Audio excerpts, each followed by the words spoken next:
Popcorn? Butter. Nachos? Cheese. Root beer with red licorice straw? Right here. That's like the worst one you've ever done, I think. Welcome to Ready to Start the Podcast. I'm Ryan Rippity, the host of Ready to Start the Podcast. It's a cartoon, animation, gaming, real life, friendship podcast. I'm Ryan Rippity, the host. Who else is here? Not Rosa. 11, 9. Oh, yeah, that's Rosa. And I'm Seep. And yeah, we're gonna. Who the hell are you? What do we? Guest Shut up! You know, Sorry. I haven't introduced you yet. We Lilith. said before the we stream. This was going to be a nice episode where Seep says you only think I mean because you only think I mean because you think I am, and then we're only a minute in, and Seep has already yelled at someone to shut up. No, I said 2 words. I said 2 words. I'm sorry. I'm not mean. I'm just Just on your reflexive. period. No, shut up. No, we have to introduce this show. Okay. Hey, how have you been, Ryan? It's been like 4 days since it's been a week since our last show, right? Yeah, well, we usually exactly. go bi-weekly, but we thought we'd run these back to back. Yeah. So there's really only one thing we're talking about. Yeah. Today. But thankfully, this one thing is actually 40 things in one. It'll be a nice crisp 3-hour stream. Yeah, we'll be out of here in no time. Because Nintendo streamed one of their big thingies. What are the Nintendo Direct? They did that like 2 days ago. Yeah. And I guess we're gonna talk about it. I guess, even though, do we have anything? Oh, we'll have much to say. We'll have so really much. We'll have about it. so much to say. Just to be clear ahead of time, Rosa is here, but her internet is acting up, so she might be in and out of it. Oh, Rosa, say hello. Well, she was pretty swift with the soundboard earlier. I don't know what happened. Who's our special guest? Oh yeah. We have special guests every week. We have like a special guest joining us. And this guest I think is pretty special. Yeah, this is a fan favorite. Say hello. Hello. It's me, Lilith, with one L in the middle. Yeah. Lilith with one L. And who are you, Lilith with one L? I'm sorry, we don't have a good script yet for how we want to prompt guests to promote themselves a little bit. The only thing I can say is what are you? What are you, Lilith? What's in my pants? Good place to what's start. In your pants? That's awful. I'm Lilith / Clover Chamberlillium. Mm-hmm. I'm an internet art girl. I do make visual novels. I am maybe streaming. I'm trying it out. I did one the other day. It was pretty fun. Really? What kind of stuff do you stream? The other day I was playing a game called Pig Face where you go around and shoot and hit people with hammers. And then that sounds like what you do in real life. Yeah, no, it was kind of autobiographical. Okay. And then I made my friend salty in Under Night. So that's about the tone so far. Is just horrible stuff. Well, I think you're gonna fit right in. Yeah. Can I ask a question though? Do you play any games with cartoon characters in it? Never. No. Oh, I don't do baby slop. Sorry. Oh no, you don't do baby slop? I don't do baby slop. And I hate podcasts cartoons and babies and video games. Do you at least like games where you chop trees and collect wood? Yes. Because we got a couple of those for you here. Dude, we have a show for you. 2.5 HD remakes of RPGs. Oh, we got plenty of HD 2D remakes to be talking about. At least one that we want to talk about. Do you like re-releases of third-party titles. I love when a console has something really solid that came out 8 years ago on a different console. I love it. It's my favorite. Okay. I think this just might be one of our best shows today then. Do we have a show for you? Ooh. Is this going well?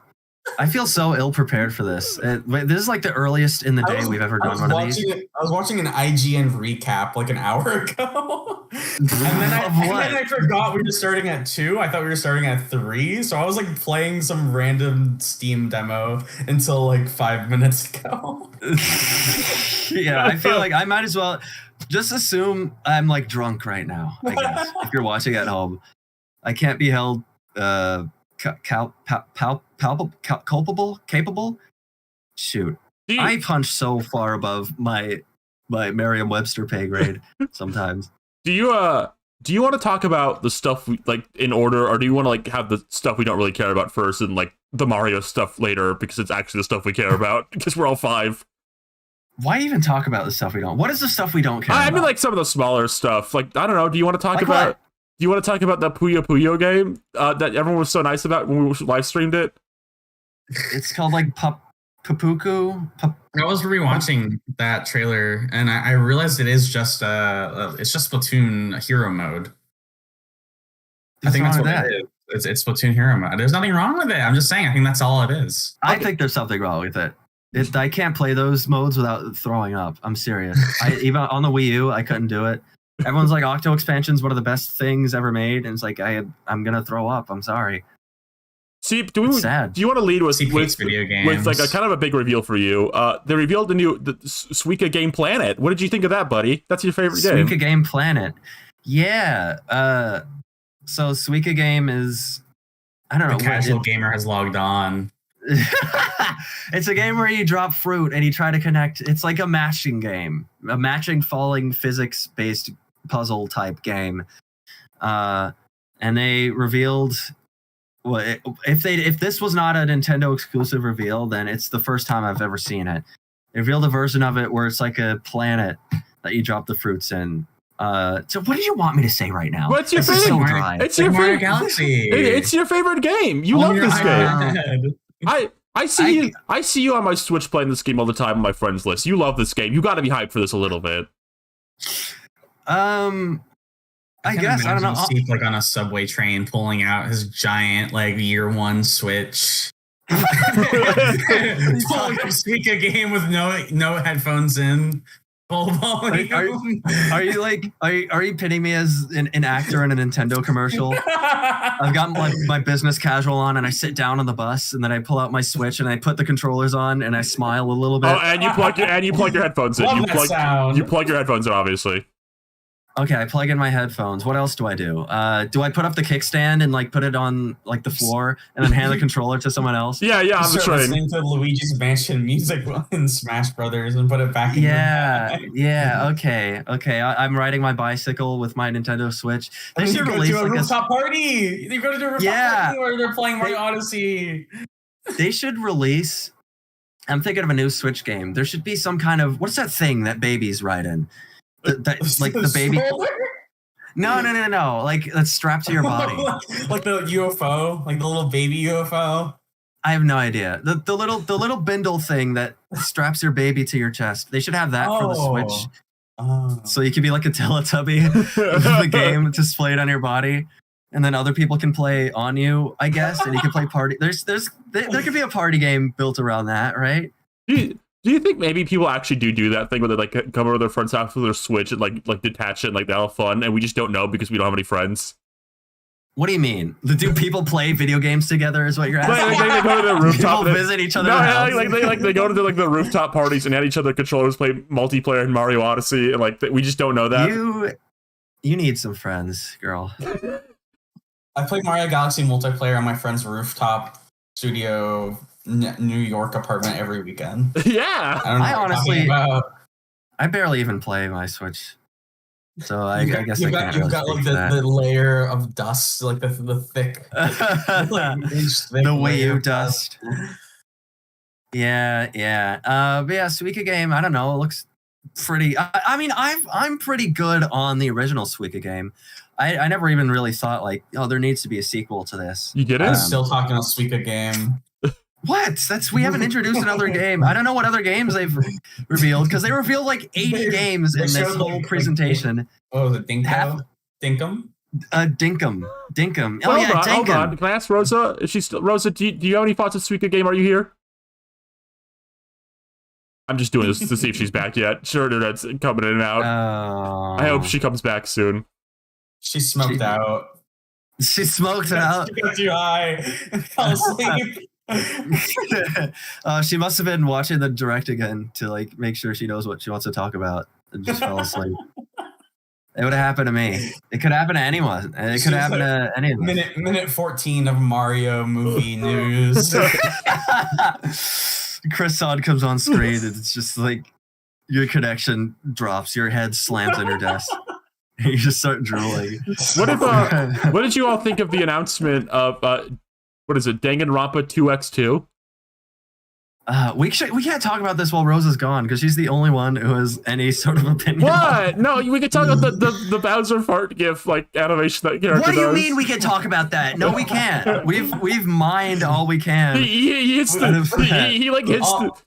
Lorax like, do you love me? Bum, bum, bum, bum, bum, You can't talk. There's no visual aid. People who don't have your brain have no idea what this is. No, go back to the day. Everyone go watch the Danganronpa 2x2 portion of the stream. And then like walk into like the farm, and then who's this character's name? Let me show the name on screen. Rosa literally just types in the chat, "Don't talk about it without me." Begging for us to wait. Okay.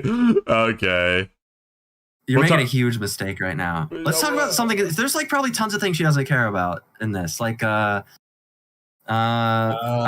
can't remember. I just edited like a highlight reel. It's not going to be uploaded until later tonight because I need my bandwidth for this stream. But I don't really remember most of what. You want to talk about Tomodachi Life? We can talk about that real quick. They showed that a bit. Oh, Tomodachi. What is it? What is it called? Island Tomodachi World. Living the dream. The Tomodachi Galaxy movie. Yeah. There's a lot of Tomodachi Islands out there just waiting to be discovered.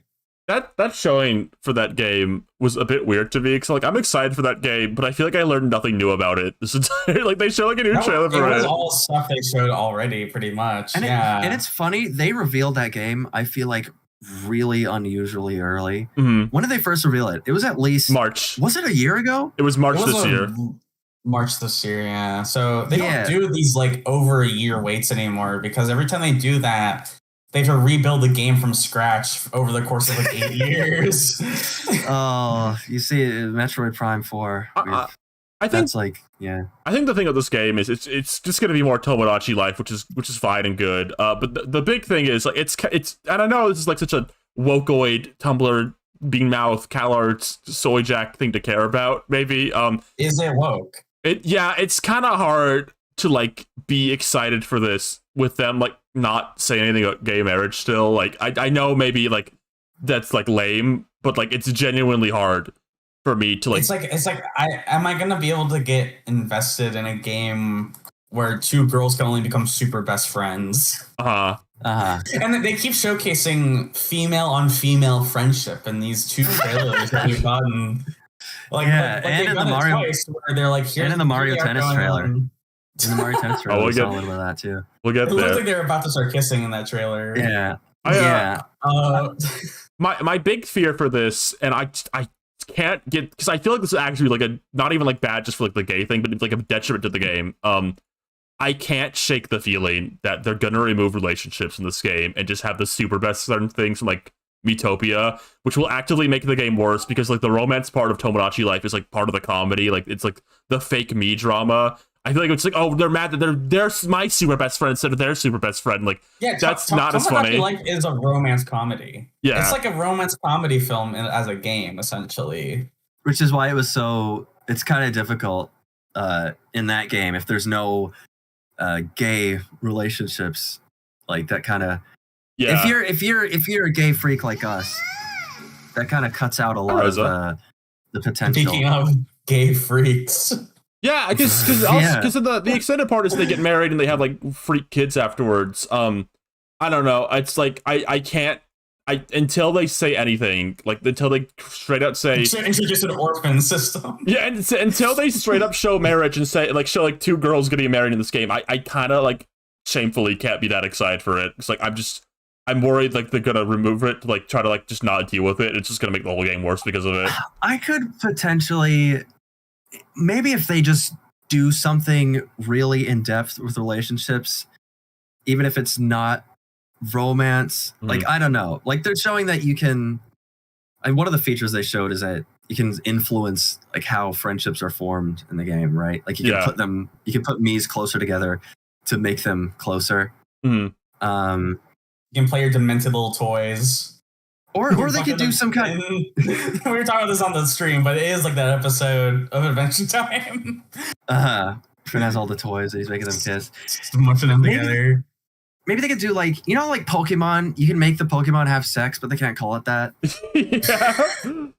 Maybe it could be something like that, where it's basically a universal boyfriend and for all the Miis who they can fuck off screen? Oh, wait. No. Where it's like, it's essentially romance, but they call it something else so that like, that like church groups can't get mad about it. They're gonna introduce a feature called roommates. That's what it's gonna be. If your Miis become really, really good friends, they can move in together. No, yeah, I mean, I could accept that, because it's kind of like when like gay men partner together and they live together, but like it's like pre-Obama, so you can't. It's lavender marriage. Right, so it's like they know, and then like life mates and shit. Right, they know. Well, that would suck ass. Frank. No, I mean like, it would, but I mean I could. I'm just thinking though of like crazy world we live in. I'm just thinking though, like in Tomodachi Life, like some of the funniest stuff that can happen is like someone tries to ask a Mii out, and like 2 other Miis show up to try to ask the other Mii out too. It's like, I don't know. I feel like, again, if you try to like remove that from the game. And I don't know, I feel like when they were marketing the original Tomodachi Life, they made a really big deal about like the relationship stuff, and they're kind of like not in this. So that's like my main cause for concern. This game is Arrow Ace. Yeah, I don't know. I guess, yeah, that is a worry, because also there isn't some other massive thing that would sort of like fill that void that we're seeing. Like it seems neat, but I get what you're saying. It's hard. There's not like a huge hook of it. No, right. It just kind of looks like more Tomodachi Life, and I think overwhelmingly, if you ask like someone who's a queer online what they would want out of a Tomodachi Life, so he was like, I'll just make more of it, but like they could be gay in this one. So it'd be really I hate to harp on it, but it'd just be really disappointing if they like tried to pussyfoot around it, in my opinion. Didn't they like do like a PR where they're like, we promise to rectify this in the next game? They did, but I'm worried again. Like this is like 12 years ago or some shit. Yeah, again, I'm worried they're gonna be coy about it. Like, no, 2 female Miis can have a relationship in this. A relationship. It's some sort of it. No, yeah, it's hard to be excited about this specifically right now. Too woke. We're too woke. We're the friends that are too woke. Rosa, you're the Yuri head here. Will you be disappointed if Tomodachi Life comes out and you can only have roommates? Yes. Oh, you hear that? You're not allowed to do that. You're confusing our poor stupid viewers. They don't know what's happening. Oh, your mic's hot. Our stupid idiot viewer. Wait, no. I didn't mean that. I didn't. Yeah, like that fix. Oh my god. Hello. Oh fuck. You should be stealing it. So like what happened? What I miss? We're talking about Tomodachi Life, not worrying about it having gay marriage or not. What do you think? They should have gay marriage. If Nintendo's fucking cowards, what's wrong with you? I pay $80 this, and I have like Gita suck and fuck. What is their fucking problem? I love hearing Rika Gita suck and fuck through like your glitchy internet right now. It's honestly kind of beautiful. It's just Pibby and then suck and fuck. I heard Rika Gita suck and fuck. It all works. I mean, if we and like the viewers know you well, then we can kind of get the gist of it, right? Yeah. All right. Done now. That's a bit better, I think. Oh, better. Yeah. I don't know. You've only said 3 words. Just speak a little bit more. Yeah. Suck and fuck Rika. There we Tell go. us all your thoughts. Tell us all your thoughts about Danganronpa right now while we have you. Yeah, 2x2. Yeah. Danganronpa. What? What do you think? What are they king? Making more Danganronpa. That's amazing. That's so fucking amazing. They made more content for 2. Here, make Ring 2. I have to buy 2 again. I got the collection. What more did he want from me? Rosa just I should let you know your Danganronpa rant is being pippied as you speak. We need to bring back Robot Rosa. Right? Already here. You should like find a McDonald's to go walk to right now in your 15-minute city. And like use their Wi-Fi. In your Vocaloid 15-minute city, you can Starbucks with a better internet connection. Yeah. You could do that, right, Rosa? They'll let you scream about it there because you're talking about Komaeda. They'll like it. You pronounce that so eloquently. Komaeda. Yeah. But just speak really slowly. No. Okay. Slow and loud. Just scream. Sure. Whatever. Oh, I'm sorry. But I think it's like, holy shit! Like more Danganronpa. That's great. Danganronpa plus Komida's Fury. Sure, they're bringing back that little fuck. a little fuck? We actually heard every word of that. Yeah, we did. I'm glad that out of everything, all we heard was little fuck. No. Is this Crocker? If I send Turner to Danganronpa Island, then he'll use it where I got hurt to get away from it, and I can expose him. Yeah. I have from hotspots, Niall. That was a good like live action Crocker voice. I think. Sing a slur to coming to under face, but you wouldn't know. It's so spot. It's so in and out. Sometimes it works, sometimes it doesn't. Oh. Yeah. Yeah. What else happened in this direct? I don't know. Sorry. What have we done so far? Talking around the baby in the room. We'll get there. I want to say the Mario's are for the latter half because we'll actually have shit to say. We're just gonna go with the highlights. Let's see. We talked about Tomodachi Life Game Edge and how much we hate Nintendo because of that. We're gonna talk about the Amiibo, the Kirby Amiibo. Another oh my reason god, $50 fucking dollars. Wait a minute. I guarantee it's that expensive because of the stupid cart swapping thing. Because the Metroid ones are only like 30, which is about the price Amiibo usually are now. I just to be clear real quick, I think 50 is outrageous. I think 50 is outrageous. I don't agree with the notion like Skylanders were $12 because Amiibo unfortunately are way higher quality than Skylanders. They're nice. Yeah, I think the initiative of Amiibo has shifted a lot. I think early on in the Amiibo, during the invention of the Amiibo, like in like 2014, it seemed like they were trying to push more of the like the gameplay feature aspect of it. So they wanted you to buy it for that. They're accessible toys to life toys for children. Yeah. And then secondarily collectors. Now they're a thing that you do not open and you put on your shelf. Right. Yeah. So they're a lot higher quality now. It's more like you buy it for the figure and then also it can do a little thing in the game if you want an extra bonus. And they're all bigger now too. I think $30 for a decently sized, high quality figure with little little interactivity with the game is like fine. 50 though is really pushing it, like really pushing it. Sakurai had his little toy idea, and they had to make it real because he's Sakurai, and it's going to cost you literally at least $250 to have the full collection, probably.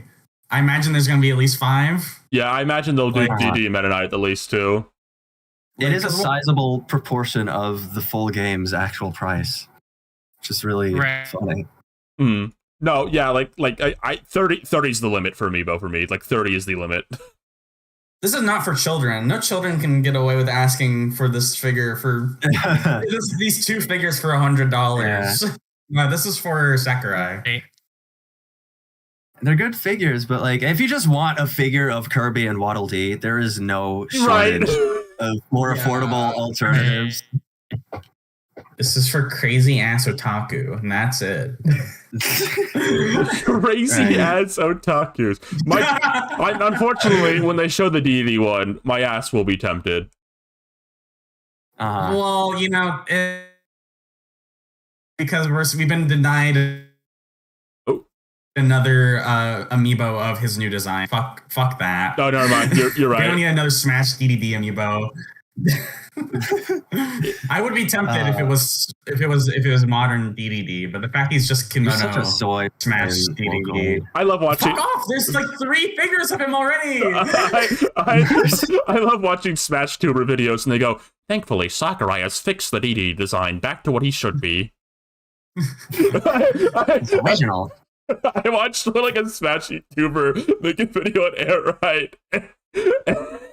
And he's like, thankfully, Sakurai fixed DDD's design. I just turned the video off. It's going to be like this forever now. If a Smash tuber says that, I hope never lost your virginity. Like, I think people just don't realize how transient the DDD design philosophy is. It's crazy how much the Donkey Kong situation paralleled the DDD situation. Right, and I don't think it's even like DDD's always been doing this, but Donkey Kong was like a whole like franchise-wide overhaul. I think DDD is more like they're incredibly expensive theme parks and movies. I find the DDD thing interesting, right? Because like I feel like people don't talk about like Bugs Bunny or Mickey Mouse about this, right? Like how they kind of like swap their designs depending on like what the needs of the thing they're in is. Like nobody gets about that, like about like cartoon characters really, but something about video game characters like swapping their designs out, like depending like the tone and like atmosphere and like what the game requires. People like freak out about like, they changed DDD's design again. It's like, well, it just kind of needs to look like this for the sake of the game he's in right now. For some reason, video game players are particularly obsessed with canon, I think. In series that don't have canon, they don't see video games as like potentially cartoon like or anything like that, or flexible. Right, yeah. I guess because a lot of the big comparisons too are like, you think of Sonic the Hedgehog, and that was a very huge like pretty much permanent shift. Like even though they're doing classic Sonic stuff again now, there's a very like hard divide of like we're changing it now and this is what it looks like now. Sonic is crazy to me in terms of this kind of fan. Everyone talks about like the Sonic design nitpicking. It's crazy though when you think about it. This is only tangentially related to the discussion, but like it's crazy that like 4 different teams were in charge of like Sonic's perception in the 90s. There was like Sega Japan, Sega of America, and then there's European comics, and then 2 different American cartoons. Right. And then there was Sonic's redesign, and then you jump like 10 more years later, and then there's Boom. No wonder everyone's constantly has a different idea of who this guy is. Yeah, I think it's interesting. Just like we should be free as the wind. We were talking about like that Mickey Mouse Bugs Bunny thing earlier. They don't like brand like classic Mickey and like modern Mickey like too hard. Like if they want to use classic Mickey's design, they'll just use it kind of like situation. Sonic's like this is the classic Sonic brand. This is the modern Sonic brand. This is the Boom Sonic brand. Classic Mickey from the past or an alternate universe? That's my question. Oh, that's actually a good question. We can get into that. I kind of think sometimes, and this is maybe my boldest Sonic take. I hate to derail this about Sonic the Hedgehog, but I've thought about this recently.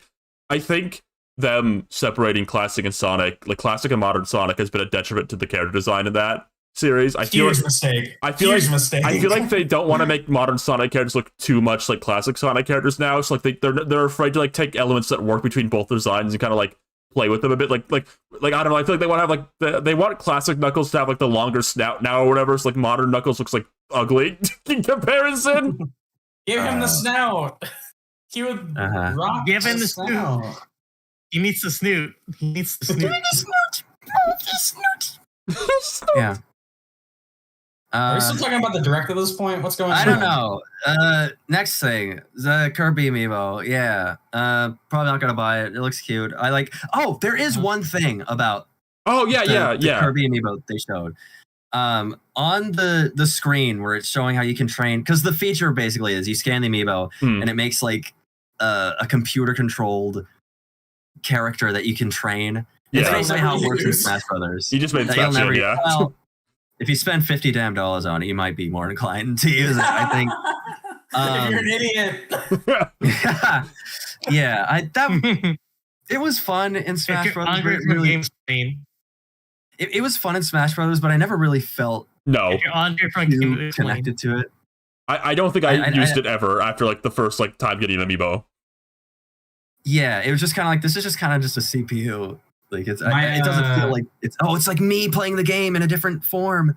My roommate actually had a kind of like Machinima Salty Bets kind of Twitch channel where he like trained his Miis and created little like wrestling storylines. That's probably the most extensive use of that feature ever done in the world. Is my random roommate for like 20 people making salty bets, but like that's probably it. Like I don't see that happening. That's why they need to have like a dedicated amiibo game. Why hasn't anyone made like an amiibo game? Wouldn't that be? I think the fans would amiibos. Yeah.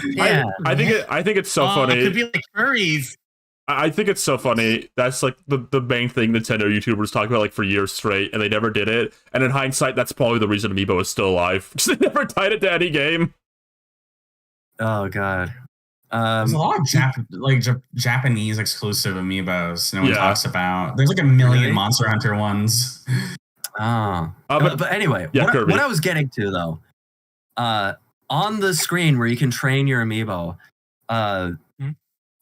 one of the little options you can customize is fashion, and it has the little hat icon. We probably talked about this, but in the Air Riders Direct, or it might not have even been in the Direct, but gameplay footage of Kirby Air Riders showed the character select screen had like a little hat icon.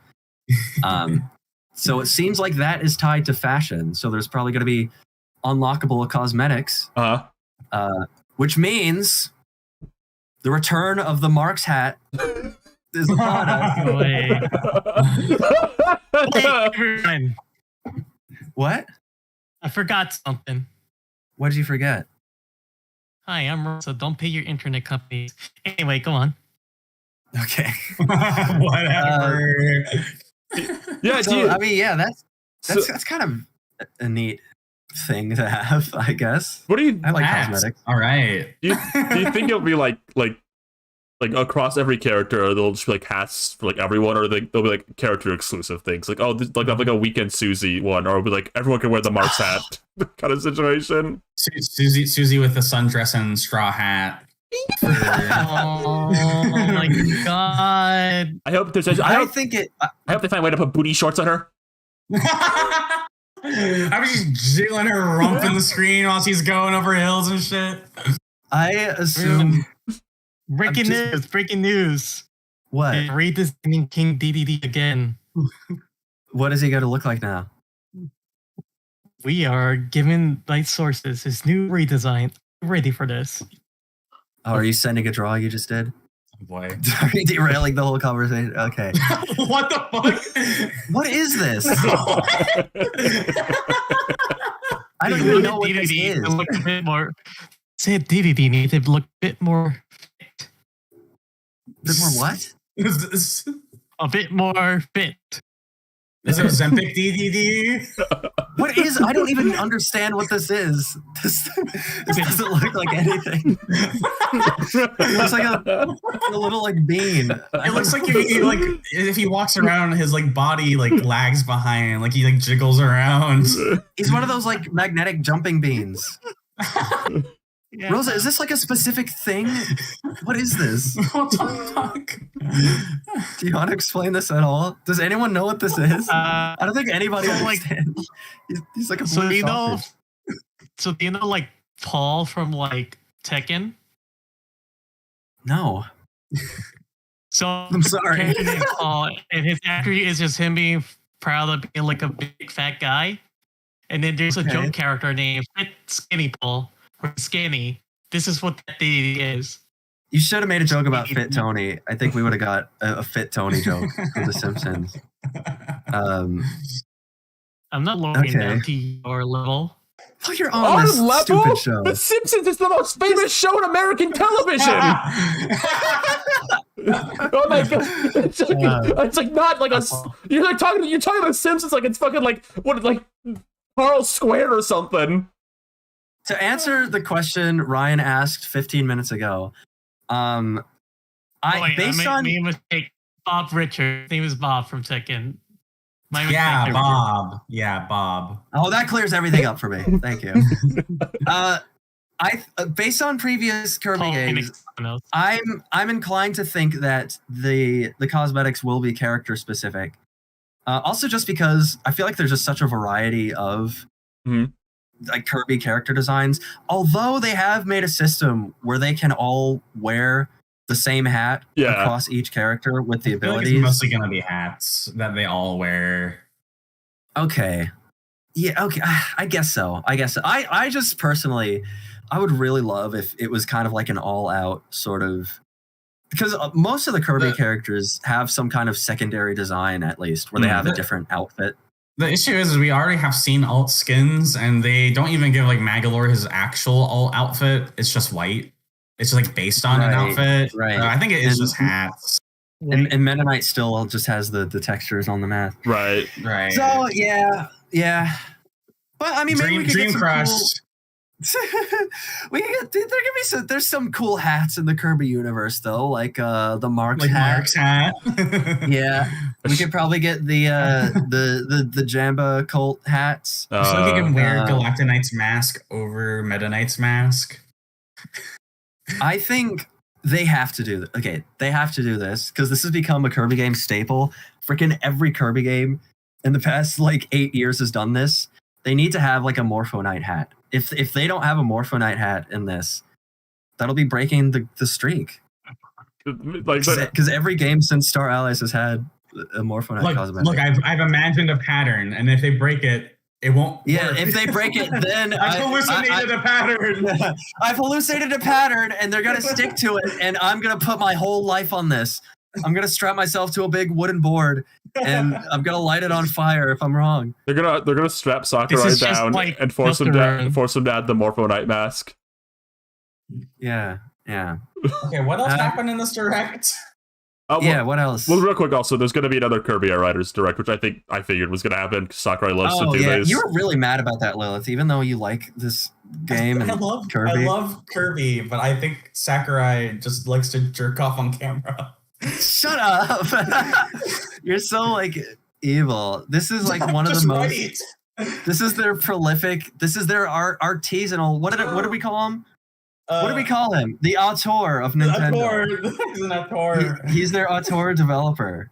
So he gets to talk for several hours straight about boring nonsense, and people eat it up because it's interesting coming from him because we have a pre-established connection with him. Hold on.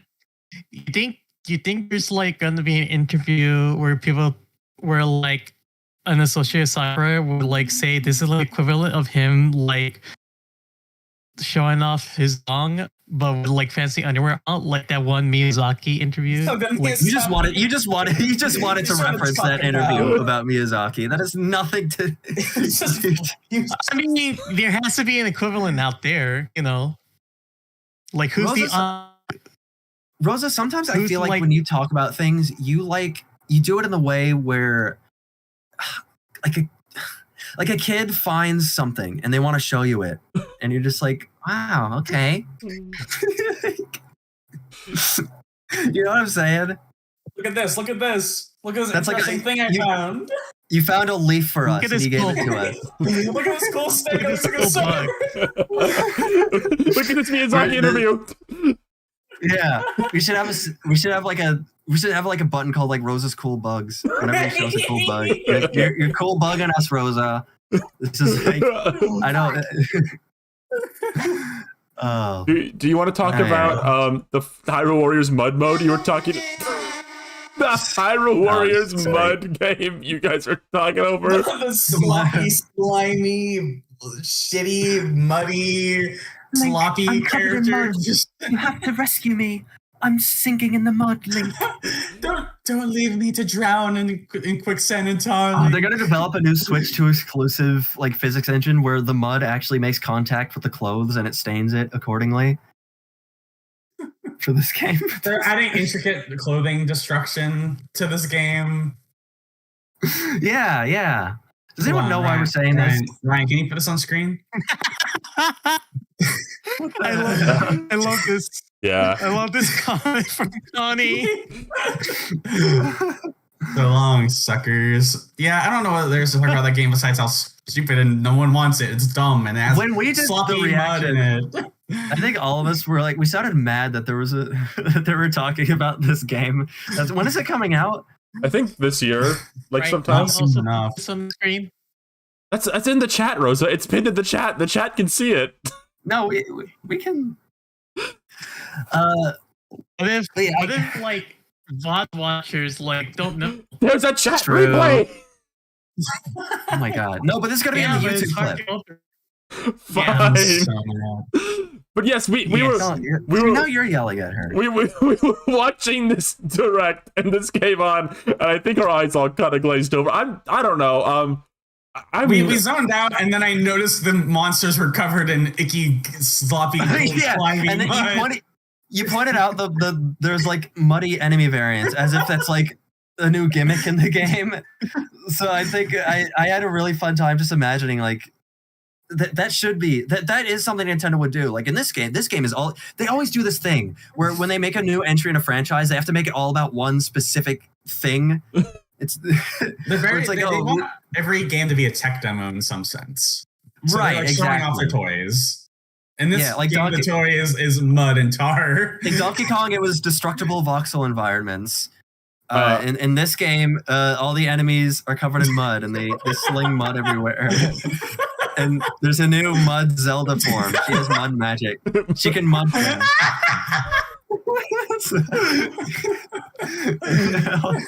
So that would be. I would actually pick the game up if there was more emphasis on the mud. Like the characters' clothes got muddy and their skin got muddy, and the mud stuck to their hair. It is a real Yeah. mud game. I think the thing is, I get the sense. I think people are very tired of Breath of the Wild, like Zelda, like this version of it. I think there's really Right. they were already stretching a bit with Tears of the Kingdom. I think the very long development of Tears of the Kingdom kind of soured people on this version of Zelda. But I think complete self-sabotage on that front. I think They everyone's got way too excited making that game and making it into this giant tech showcase, and then no one wanted it.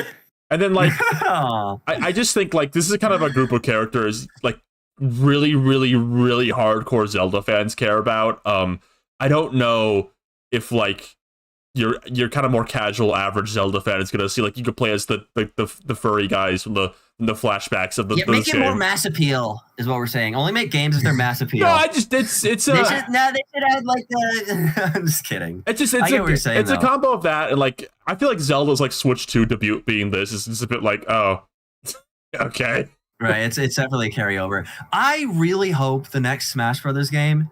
This is like another tangent, but I hope it. I feel like Smash Brothers they should make their own versions of the Zelda characters because I don't want to still be on Breath of the Wild by the time we get to that one. Because I don't know, I feel like it's weird. It's weird to me having very specific, distinct iterations of the Zelda characters in Smash Brothers when I feel like. I think it'd be neat to like see like, oh, this is what they look like in Smash Brothers, instead of like we have to make them correlate with whatever the latest release is. It's kind of cute in Ultimate that like all the characters are like kind of fit their respective art styles, Yeah, but I'm I so like that. over it. I do long for the very distinctive like stank of like Brawl and Melee and 64 where they like You want a stinky, have this, oily, like- muddy game? no Bowser's like shiny and brown. no Right. I mean in those games yes it's like gross oily brown but I just mean like they're very distinct art styles where they're like unified. You know, like Ryan's doing this with like the Mario fighting game concept where it's just like I would love if they just got like a really strong art direction and went there instead of having Sakurai's obsession with photographic textures and well, that is the style then, though. That is the style. That's the Sakurai style. Yes, Well, I'm just tired of it. I would like something. Yeah, new. me too. I'm tired of Smash Brothers kind of. It's cute that 64 is like a comic. It's awesome. Yeah. That it's like a comic. I really miss that feeling. It feels like sound effects are like amazing in that. You're really chunky and cartoony in 64. It's kind of the same with Melee. Melee is very like Y2K, like you're kind of like in a simulator type of thing, and then Brawl is Brawl's theme is like the battle of the fucking gods. It's the most important game ever made. It's like post-apocalyptic, but also like 300 style, like Greco-Roman, like end of days. Yeah, I do agree. I feel like Smash Ultimate and 4 is even worse. They don't really have like a specific art direction. Those games feel derivative a little to some extent. Like it feels like we're just kind of. They took the old game and then they were just adding more stuff on it, which is like that's oversimplifying it. But I just mean in terms of tone and aesthetic, it kind of just feels like 4 feels like they were struggling to make a game on the Wii U and 3DS. Yeah. Someone in chat said this. I actually kind of agree. I've always thought it'd be fun if they emphasized them being toys a bit more, like art direction wise, like they kind of like have like joints or something. That'd be fun. I think people would hate it. Yeah. The whole thing with 64. 64, it's like. You can imagine their toys and the promo art of the characters is like the box, like the art on the box of they rip the plastic out of, you know, like the backboard. It's very of the era, and I'm like, I don't know what that would be now, but I would just like something different and more unified. No, I'm sick of Sakurai's style. I do feel like you're though, sick of that man. You hate him. I hate him. I do feel like though, I feel like if they did that, people would get pissed, just because I think Smash fans are very obsessed with like accuracy and like references. So I feel like if they did like that toy joint idea I did, they'd be mad that like Mario's like toy joint Mario, not like the most recent 3D Mario instead or something. I don't know. I'd like it though. I think a more like just kind of universal specific, not like themed to one thing. I'll see it. Smash Bros. Everyone loves the Smash Zelda that is kind of a link between worlds, but also kind of just original. Yeah, that's what I'm thinking about. Yeah, I like that. Like it represents the character in a broad sense instead of like the specific. That's why also like we're going way too far on this tangent. There's no Smash at this Direct. Why are we talking about others? We should stop talking about a game that was not revealed at all. Every time the scream went black in that Direct, Lilith, you're like, it's Smash Brothers. The Smash logo's gonna pop up. You seem like the most annoying person in the world. Whenever you say it. Don't think it, don't say it. Don't think it, don't say it. Look, that last thing, it was black for like 30 seconds and then there was a Coliseum. It was just missing the swing. Like I was expecting the swing.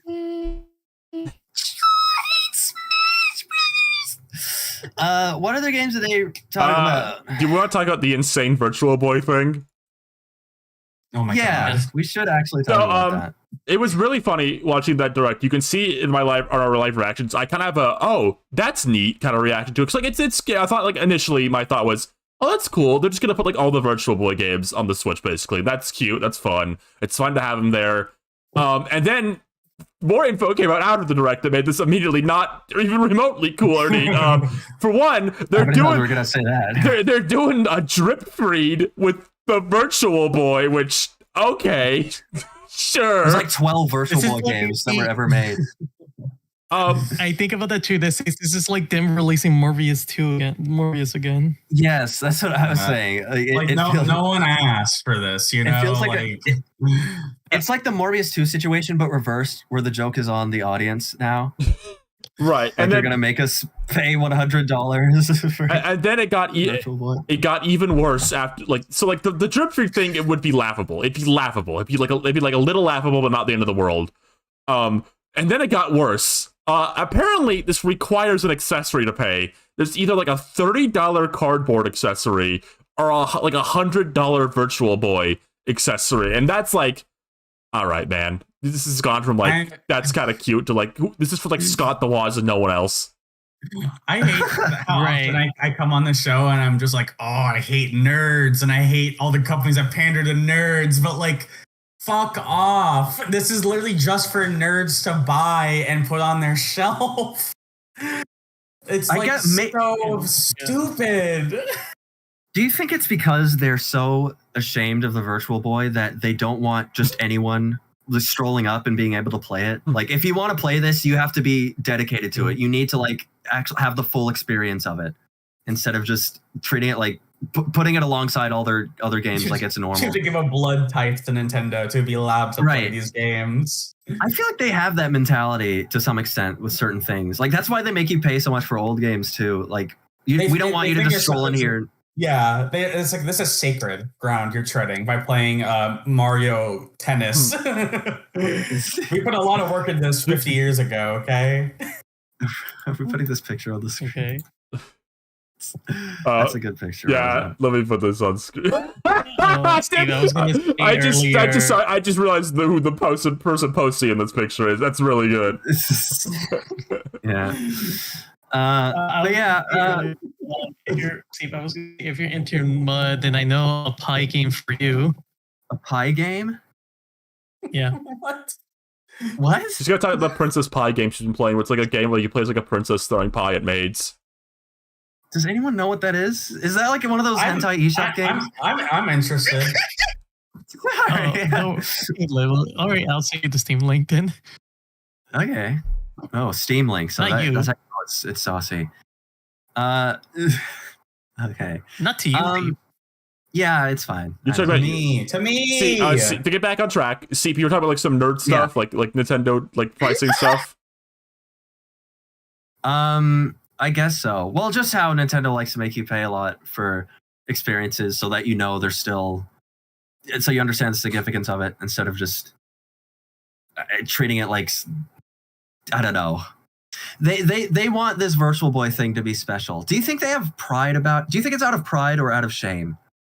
I think Nintendo. Do you think it's like? I think they. How do I word this? I think they're better than everyone else of it. I think they think they have very inflated self-importance. Yes, that's obvious in the post-Wii U era that they think they are gods among men who can do anything they want. Yeah, I think the Virtual Boy thing is a bit more pride than shame. Like, this is our interesting piece of our history. Pay $100 to experience it. Yeah, no, they always call it history. Like, this is historic. Mm-hmm. You should be you should be like groveling to us for the right. They're very particular.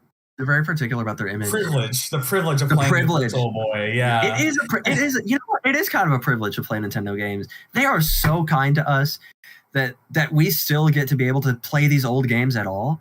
Like, if they wanted to, they could just like take down all the ROMs, all the emulators, and never sell any of these games ever again. And we just have to suck it up. But they're better than that. They're the pirating games are a crime and immoral. Right.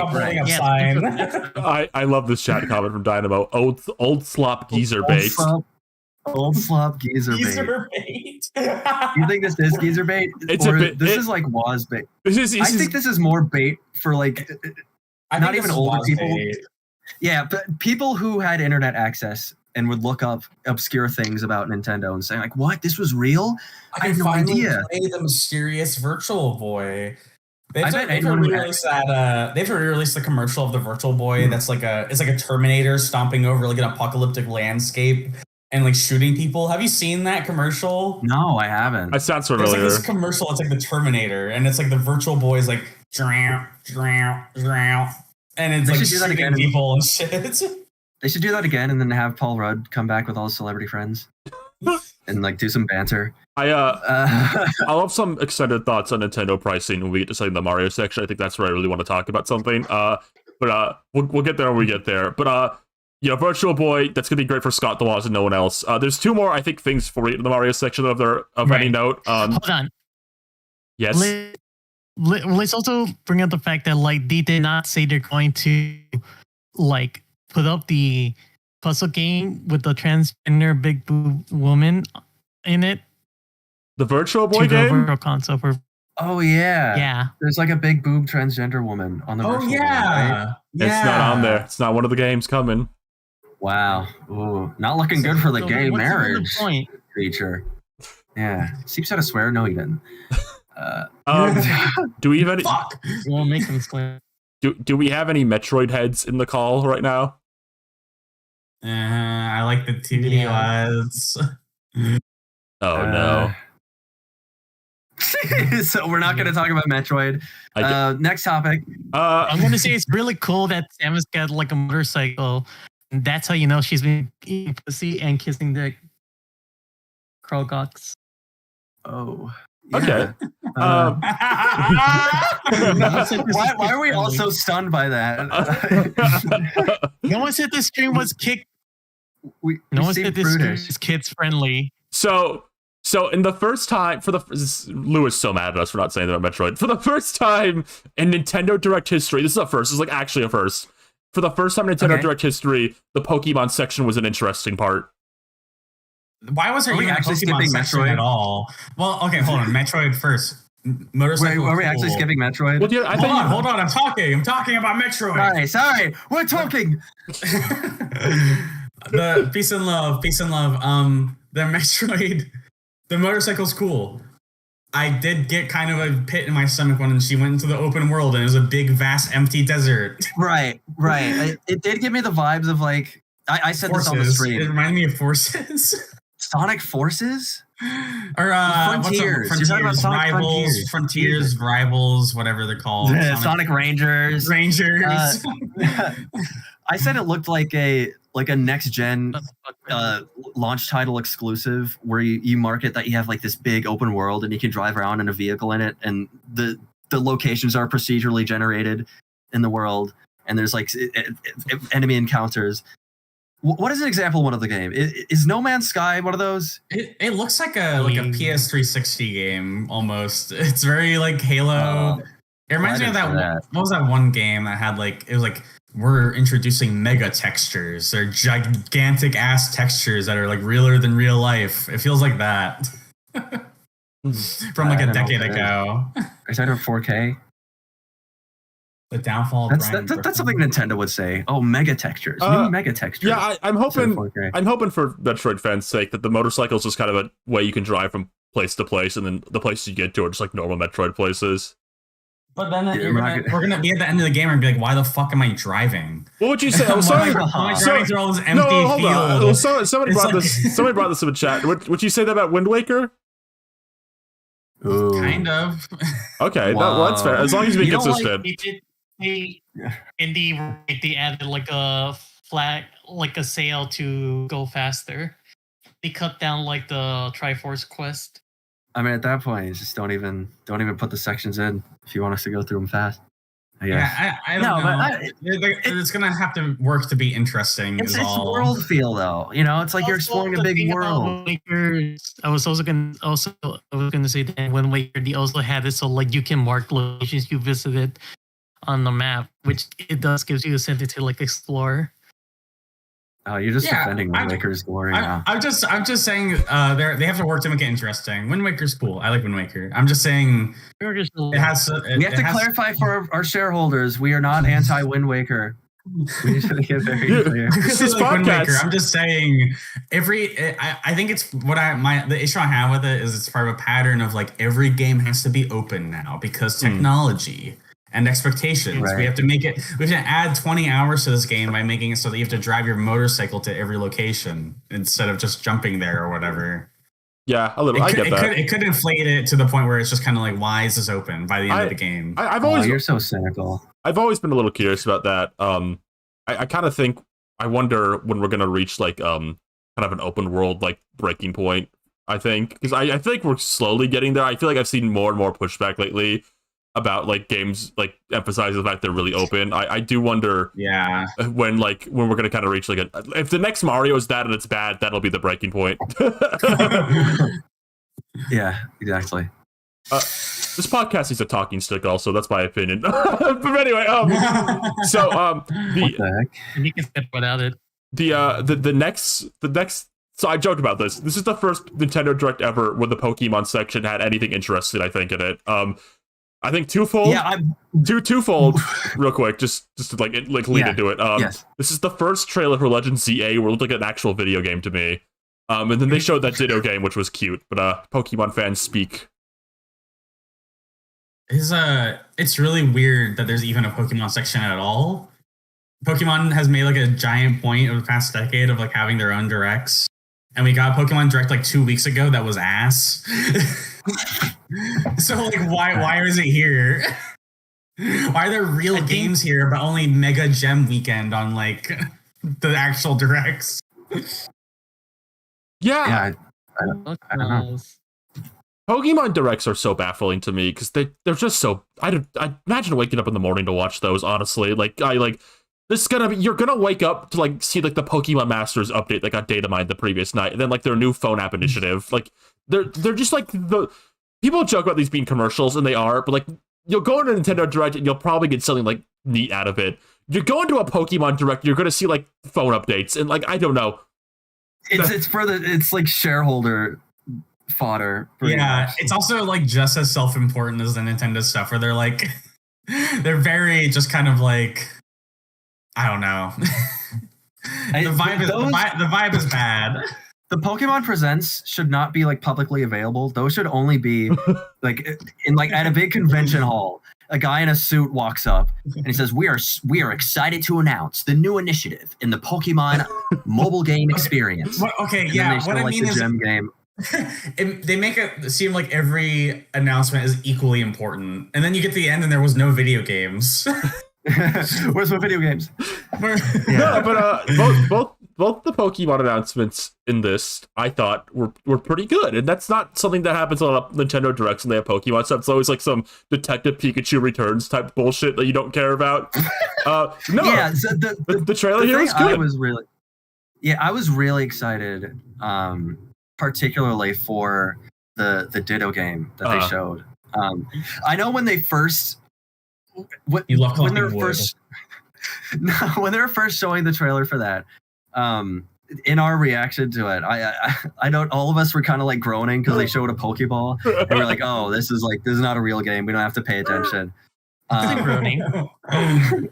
But then they did something like actually kind of I think interesting with it. Mm-hmm. It's a game where you play as a Ditto that's taking an approximate form of a human, but they're like really gloopy looking and funny. And they have weird transformation powers. That feels like a game. That feels interesting because it's a game. I mean, it's obviously the Pokemon brand is an important part of that because it seems like you find and recruit different Pokemon characters in the game. But the core of it feels very much. I don't know. It feels more like a GameCube. I'm trying to think of the specific. I don't want to say it feels more like just a normal video game or like a real video game. It seems like they had a core idea where a character has a specific ability and they're kind of building mechanics around that ability the character has. They were like, how do we make a Ditto game? And then they eventually ended up on Ditto makes friends and turns into them and does something with that. Whereas I feel like usually Pokemon focuses more on, I guess, like genre type games. Right. Like, here's a Pokemon monster catcher. Here's a Pokemon battle game. Here's a Pokemon. I mean, this is kind of MMO. a Pokemon Stardew, kind of. Yeah. It's a little bit of a wholesome crafting game. I'll say though, I think the Ditto Girl character is really the thing that's tied this all together. I think if this was like if she wasn't in this, you were just like a trainer. If it was just a normal like chibi trainer. Yeah. Like snooze fest. But they added a little kernel of interest. No, but the girl design is like really fun and cute and appealing and charming, and she has like a fun little like ability. I think that's it feels like really like it feels a bit more thought out, like in terms of like concept than a lot of things Pokemon spin-offs feel to me. For one, it's a real game and not a phone app. Well, I mean, even like I'm like thinking of even like rare. I'm trying to like think like something like I don't know. I'm trying to think like Pokemon spin-offs they made. They make so many of these. Pokemon Master. Okay, hold on. What do I want to use as an example? I won't get someone to kill me. Pokemon. There's nothing you can do. Yeah, I was gonna. They're all phone apps now. No, but I was saying like Pokemon Mystery Dungeon. Like, does it need to be a Pokemon game? Technically, it could be because it's literally a spin-off of like a Chocobo thing. This feels like very much made with like Ditto in mind, and I think that's interesting. Yeah, it's more interesting than every single spin-off they've done in the last 10 years. Mm-hmm. hopefully there's more to it Mm-hmm. than just like, oh, there's an interesting main character and the rest of the game is just unremarkable. But it's making a good first impression. Right. Definitely. Yeah. Also, check out this image sent to me from our CD. Oh, true. Yeah. What could this mean? Goo characters are pretty non-binary, I'd say, right? It's a very non-binary thing to be. I hope in the next goo critter. I hope in the next Smash Bros, instead of a stupid Pokemon starter bullshit, they have Ditto Girl. Yes. Oh, you're right. I also had to draw fan art of the Ditto Girl because I almost never do that where a direct comes out and it's like, oh, I have to draw this, but she's perfect for that. She is. Yeah. I'll get this on screen. Yeah, so this game, I shockingly, I'm absolutely never interested in Pokemon spin-offs ever. I didn't even like the new Pokemon Snap that much. But I think I'm a little interested in this one. But there was one more Poke Guys announcement. They showed the trailer. Zaza. Another trailer for Zaza. What is this, like the 12th trailer for that game? Pokemon Legend Zaza. And the first real one. Yeah, this is the first one that made this look like a real game to me. There's intrigue and mechanics and fun, exciting things and characters and stuff. And this HD 3D remaster. And then there's DLC that everyone got really mad about instantly. Oh, yeah. What was the other Pokemon thing that they announced? So, that was it. No, it was that. So, it is a bit insane to think about, though. If you're on Switch 2, you want the full Pokemon Legends CA experience with the upgraded performance and the DLC, it will cost $100, which is really? Which is a bit insane. Yeah. So is it like 70 plus 30 or something? Yes. So on Switch 1, this game's 60. On Switch 2, it's 70, and the DLC is 30. Oh, it costs $10 for the game to run properly. Yeah, so here's the thing. Here's the thing. I think Pokemon doesn't have the right to do that. And I know that's like maybe like a Nintendo angry tuber thing to say. I really don't think Pokemon has earned the right to charge for like better performance. Like they've not. This is something they give away for free because they fucked up so bad. To us. They kind of do. To us. It should be built in. Like I believe the Kirby devs did everything they could with like Kirby on the Switch. Like Forgotten Land, I think ran like that because that was what they could make happen with that game. And then when they had the ability to, they upgraded it. Pokemon, I do not believe, and I'm sorry this is a hot take, I don't think Sword and Shield ran like that because of the Switch. I think it ran like that because they didn't develop it well. And there are plenty of open world games on Switch. Yes, yeah, totally. Yeah, I wasn't also like depth apparently in development documentation and everything. They're just burning it out at the same time. They could have said, all right, let's run this on the new engine or something like that. Games with healthy development usually don't come out like that. At least not from major first party studios. I mean, you have plenty of games on Switch that look and run better. Like, you know, it's like in very similar art styles and shit. You know, even just like Gen 9 or whatever still manages to do better than that game. Have they said what is even in the DLC? Because this is coming out. No, well, this was announced before the game is even out. Right. They're getting too used to this. The Pokemon Company is getting too used to this. Yeah, I guess. Are there really people who will just like buy it regardless? Yeah. I think it's like. Well, I think it's unfortunately normal for a game to come out and already have DLC announced. Right. So I can't even like manage to pretend to be mad that they had like content that they have to release after their release. Yeah, that's just how games are made right now. That's just it. Yeah, that's like it's not a particular Pokemon issue. Everyone does it, but that's kind of an unfortunate. That's kind of an unfortunate truth. I think people don't want to admit. People try to find like what's the wholesome way they do DLC. There's not unless a DLC. It has to be a Wii U game, and they give it away in an act of desperation. Like, unless a DLC comes out 2 or 3 years later, there's no way they weren't just developing that DLC alongside the base game. I feel like I don't know. I don't really know why you would have a problem with Pokemon and then also be someone who buys the Sonic DLC for the new kart racer, which has announced like almost everything in it already, and it's like you have to pay an extra $20 for it. There's no such thing as wholesome DLC now at this point, and there never was. There never was, to be frank. They were giving away like I was saying, like with the Wii U era and like stuff like Welcome Amiibo update on New Leaf and shit. Like that stuff was because they were desperate. They had to give away things as free updates. They could not afford to charge what they wanted to charge for this stuff. They were just trying to get users, you know? Yeah. That's not the reality anymore. Unfortunately, the Switch did monumentally well, and now we're stuck in hell. No, I find we need. I find modern DLC culture, I guess, a bit interesting because people like I'm saying people very broadly. Obviously, this isn't everyone, but like I feel like online though, like loud voices will be very upset if a big game's coming out, and there's not like a DLC like roadmap already before the game comes out, right? Like I don't know, like the new Kirby game's coming out. There's not a DLC roadmap already. Are they losing their minds? But then at the same time, if you announce DLC like a month afterwards, then it's too soon. I don't know. It's like a weird conundrum where a lot like one crowd is like very loud and vocal, like you need DLC immediately, and then another crowd's like if you announce a DLC like a month afterwards, like it's too soon. It's a little weird because I remember back in the day, DLC was exclusively like seen as a bad thing, like a bad thing for a game, and now culture has shifted so much. Every game needs to be like a system with content added later on, no matter what it is. Right. All games need me to be playing them forever. It needs to constantly be giving me something new. Yeah, I don't know. I can't believe they added an endless mode to Donkey Kong. That being said, it's outrageous that Mario Kart World did not get DLC.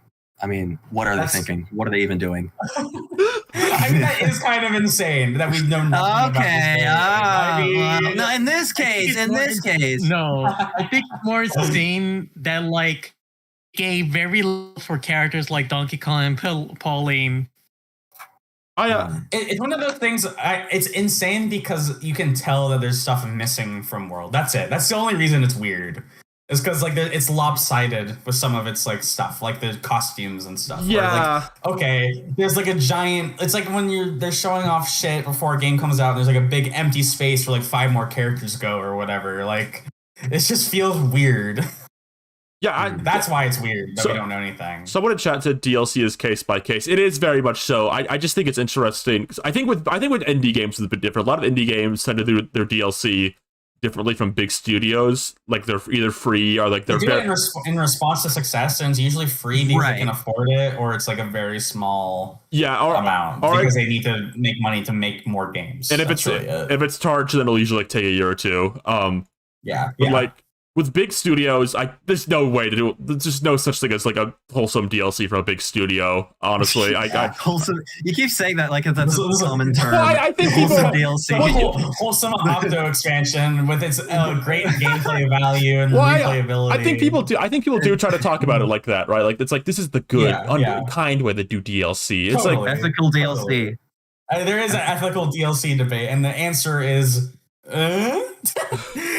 Yeah, I mean, I guess it's like with, and then we get into like, well, what is an ethical product? Like, is it evil to charge money for anything? Like, everything should be free, which is to some extent, it's like, I kind of wish things didn't cost money, but it's just blah, blah, blah, blah. Yeah, I talked about this before in like an interview that I did where it's kind of like, on one hand, I'm the person who thinks that like, all art and information should be free, but then I'm on the other hand, like I think as like an independent creator, I should be allowed to gate my content behind money because I need money to live and make more things. But then you project that onto a corporation and it gets really muddy because like I think if Nintendo has the largest bank account in Japan, like like what do you even say to that? You deserve less rights. You should be giving stuff away for free because you can afford to take the hit. Yeah, just give it away. Just give it away. It's crazy. They should be digging money out of their giant Scrooge McDuck pit to pay their employees. It's crazy that why are CEOs using their money to buy yachts instead of giving us things for free? That makes no sense. It actually makes I'm not even joking. That doesn't make any sense. That makes no sense. What do you need a yacht for? What do you need a boat to like have docked by the water like freaking 20 days a month? Doug Bowser you occasionally go out there to have your party and you put your little Trump flag outside. Doug Bowser needed $20 extra for the Donkey Kong DLC. Buy more yachts. Ready as Sarcasm says, firebomb your local Walmart. Most, I bet that most yacht owners, billionaire yacht owners, are on that list. Oh my god. All right, next subject. What happened on the... We're going to get sent to Guantanamo if we don't move on. Wait, that'd be a really good Starcast special, though. You guys got to get sent to Guantanamo Bay for making fun of Donald Trump. Doug Bowser, sorry. Wait, what is Brian Griffin doing on the screen? I don't know. I put him there like an hour ago as a joke. She got bored. An hour ago. It was like 10 minutes ago.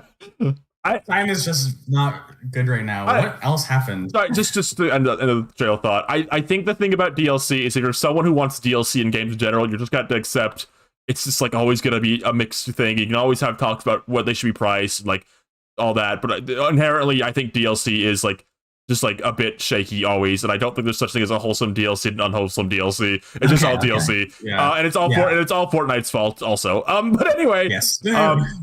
We kind of talked about the Donkey Kong thing. I don't have much to say about it. Honestly, I haven't played it yet, but I'll get to it. That's kind of goes into what we were just talking about, I guess. Yeah, I don't know much. It looks neat. There's Candy Kongs in it on a poster. That's fun. I don't feel any need to buy it because the original game is like so substantial.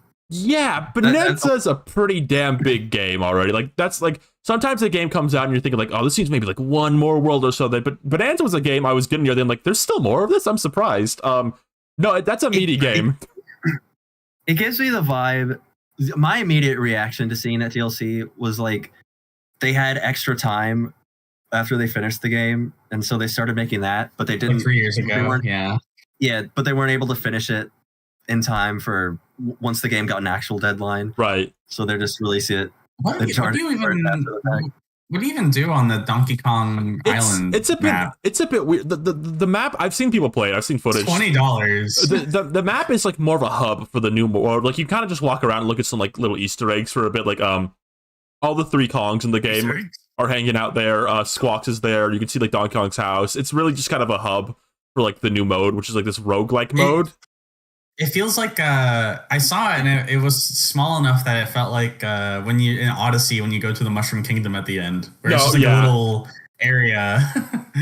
It really. So the fact that $20, that's a lot. Yeah, it really does just feel like something that should have been a third of a game. Yeah, it really, really does just feel like a post-game thing that got separated somehow. It really, because the DK Island really does feel like an Easter egg kind of area, like a little bonus area to like look at some fun references. Because like, and then there's like the Void Kong thing, and like his story doesn't like really get wrapped up in the game. Really, like you can talk to Poppy and Grumpy, and they kind of go like, "Oh, we found him," and then he ran off. It kind of feels like he's getting an actual conclusion here. It's a bit weird. Like this feels like. Again, like people have made this comparison. It's basically like the Luigi's Balloon World and like Mushroom Kingdom thing, but you have to pay for it. It's interesting. Do you feel like if they never released this, people wouldn't even notice it wasn't there? No, because Donkey Kong Bonanza, like we said, it's a very complete game. Like very like in the realm of like modern Nintendo stuff, it is absurdly complete as a game. It's like this is like a cute. That's the most it is to me. They selling Void Kong's Balloon World for Silk Song money that win on chat. And that's because Doug Bowser needs a yacht. You know, and the indie devs, they don't need no yachts. They just want to sell their thing that they made. They're so pure and wholesome. Do you want to talk about the big final announcement of this direct? Fire Emblem. Yep. So I'm gonna word it like this. I think Fire Emblem Also, I agree with 9. I probably would have paid 10. 10 is something I maybe would have paid. I think Fire Emblem was something that was going to come to Switch eventually. I think people are. I haven't checked, but I'm sure people are not happy about it. But I think 5 more years of Three Houses discourse. I think Fire Emblem's an important part of a Nintendo console. I think people get up in arms when there's games announced that aren't for them. I think this looks good. I think this is going to cover kind of a basis for like people who are into this stuff, and I think that's important. But that being said, I think this was kind of a weird game to end on. I think the Switch 2. I think this Direct didn't win anyone over who didn't already own a Switch 2, which is what they kind of needed to do, like from like a business standpoint, if we can talk about it like that. They kind of needed like your coworker would be like see this like want to get it like kind of thing. I don't know if Fire Emblem is that. This is kind of if you're already a Nintendo fan, this is good for you. And I think that's a bit unfair to put on the game because like we're talking more like the way it was positioned in the Direct. I don't know if I feel this way was like the start or like the middle. But I don't know. I think the Switch 2 going to 2026 is maybe lacking still one of those big like cornerstone like console seller kind of things. Of everything they have here, what would you have put at the end? That's the problem though. This really is kind of the biggest game they announced still anyway though. Like I should have put Yoshi here. Like the game we forgot happened and I've not talked about once. Well, we'll talk about the Mario section because we're sectioning that off. I genuinely think this is the biggest game they announced here. Like I can kind of act like I'm a Fire Emblem fan, but like in terms of like announcements, this was the biggest thing, honestly. But like. In terms like you're trying to like get your console moving kind of thing, this is an interesting kind of thing to end on. Yeah. It's kind of funny that they didn't have an Animal Crossing ready. I feel like that was a big one people were speculating about just because that was such a hit on the original Switch. It almost feels something like, oh wait, we should like do that again. It's gonna be volatile. It's gonna be toxic when that game gets announced. It's gonna be maybe like apocalyptic discourse, frankly. What's the discourse gonna be centered around? It's just one of those series. It's just one of those series where everyone has some chip on their shoulder about it, and it'll do something wrong and probably be incomplete on launch, and it'll have like a season pass and this and that, and there'll be something to be mad about. And then the fans will be like, but like, come on, why can't we just be positive about this? This is a wholesome game. I just want to have fun. I just want to stream this. I see what you're saying. The video game industry is dying, by the way.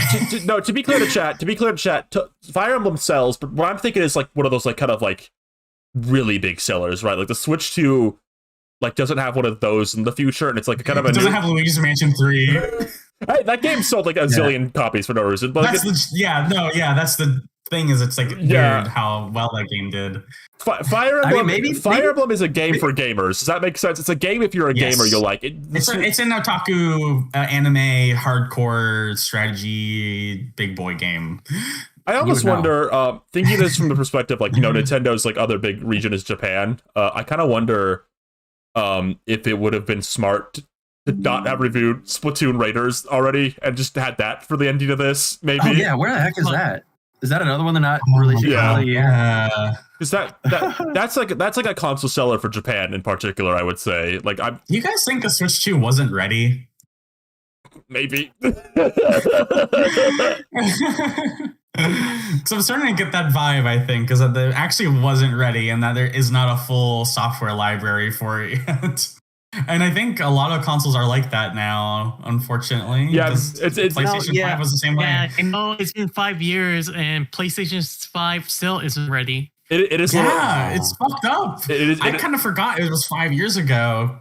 It is a little funny. It is a little funny. Lying. No, it is a little funny though. Joking. It was 5 years ago, though, Rosa. You were correct. It is a little funny though.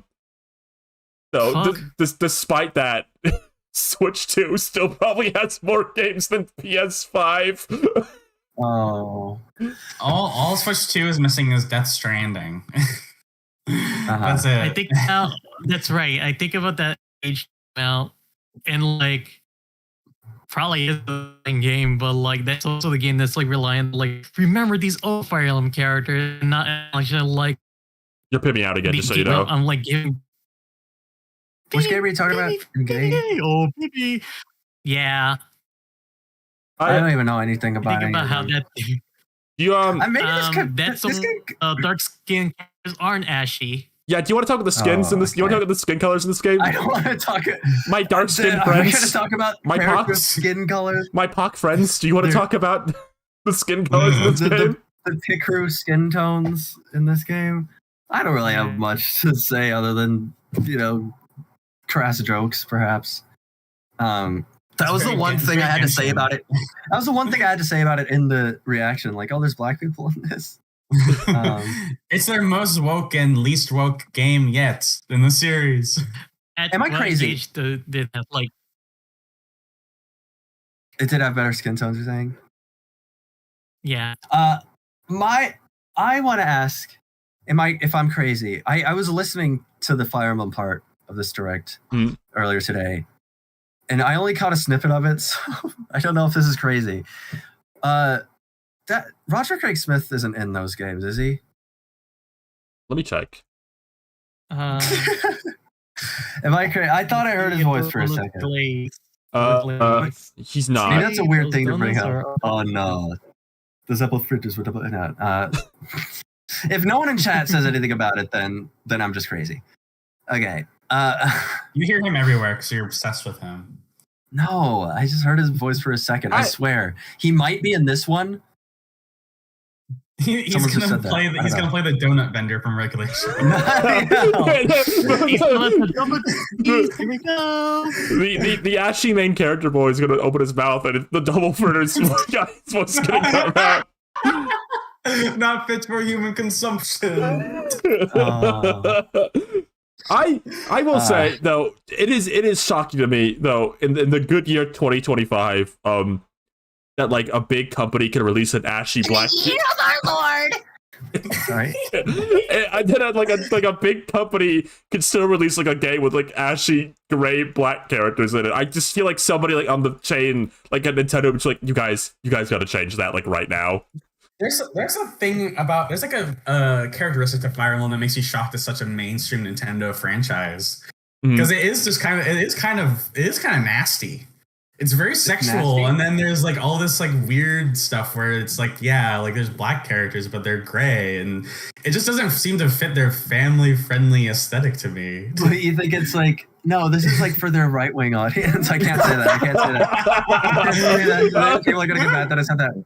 They love little girl dragons and ashy gray. No. Okay. We're not doing that right now. Abort. In Fire Emblem Three Houses, you could have sex with your teachers and students can like make love together. It's their anti-woke franchise. Everyone, do you saw what Alucard was doing? Why did he make Alucard racist? Oh my god, Tim. And no, I'm not confusing the Fire Emblem trailer with the Teen Titans Go promo with Roger Craig Smith. Roger Craig Smith voices all the Cartoon Network promos. I think people don't realize that because they don't watch cartoons like we do. But if you watch any like Cartoon Network promo or like HBO Max, like the Jellystone commercial, Roger Craig Smith is like their voice guy right now. Yeah. Anyway. What y'all know about the Jellystone commercial? Is that 2D Unk? That is 2D Unk. That's a sneak preview. Hold on. I just realized something huge. This Fire Emblem game is going to get Smash's first black character. Unironically, this will be the moment. Oh my god! God! You're right. Like that's ever gonna happen. Oh, this is gonna be the one time where they're like, we decided to scale back on the new Fire Emblem characters after hearing some feedback. They're adding racist Alucard, but not the black characters. Oh no, the black characters could be like PNGs in the final Smash cutscene. They're gonna add the white girl like side character in this one and Smash the next one. They're gonna add joint Smash Brothers. She's all grown up. Right? That's gonna be. They're gonna do an inversion. One of the Fire Emblem Black. We can't keep calling them the Fire Emblem Black people. I don't know what their names are. Like, we shouldn't be defining them by their race. I know that's wrong, but that's just what the topic is right now. They're gonna have the Black Fire Emblem protagonist walk up. It's gonna mimic the Byleth trailer, but then it's gonna do an inversion where it's actually the naked what is her name? So this. She's gonna be the one who actually joins Smash. She steals his invitation.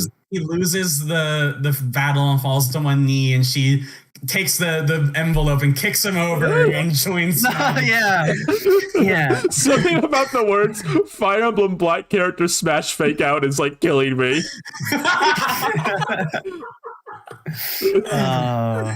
Yeah. Well, yeah. Tune back into this stream in like 2027 when we were completely correct. There's gonna be a lot of people mad they're adding the adult version of her to Smash. Well, they should have like a character swap mechanic where she goes child mode. Where it's like the Zero Suit Samus Final Smash where like her clothes get blown off and she reverts back to child form.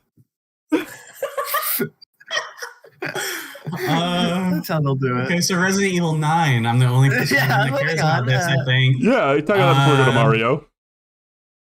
It's just cool. I didn't expect it. It does make me think, while we're talking about like directs, I guess the nature of directs has kind of been the actual discussion we're having right now. Right.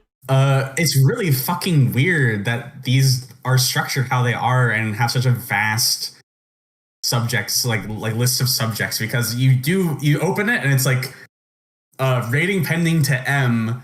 12 minutes in, you have fucking you have Yoshi's going to the baby island to do baby adventures.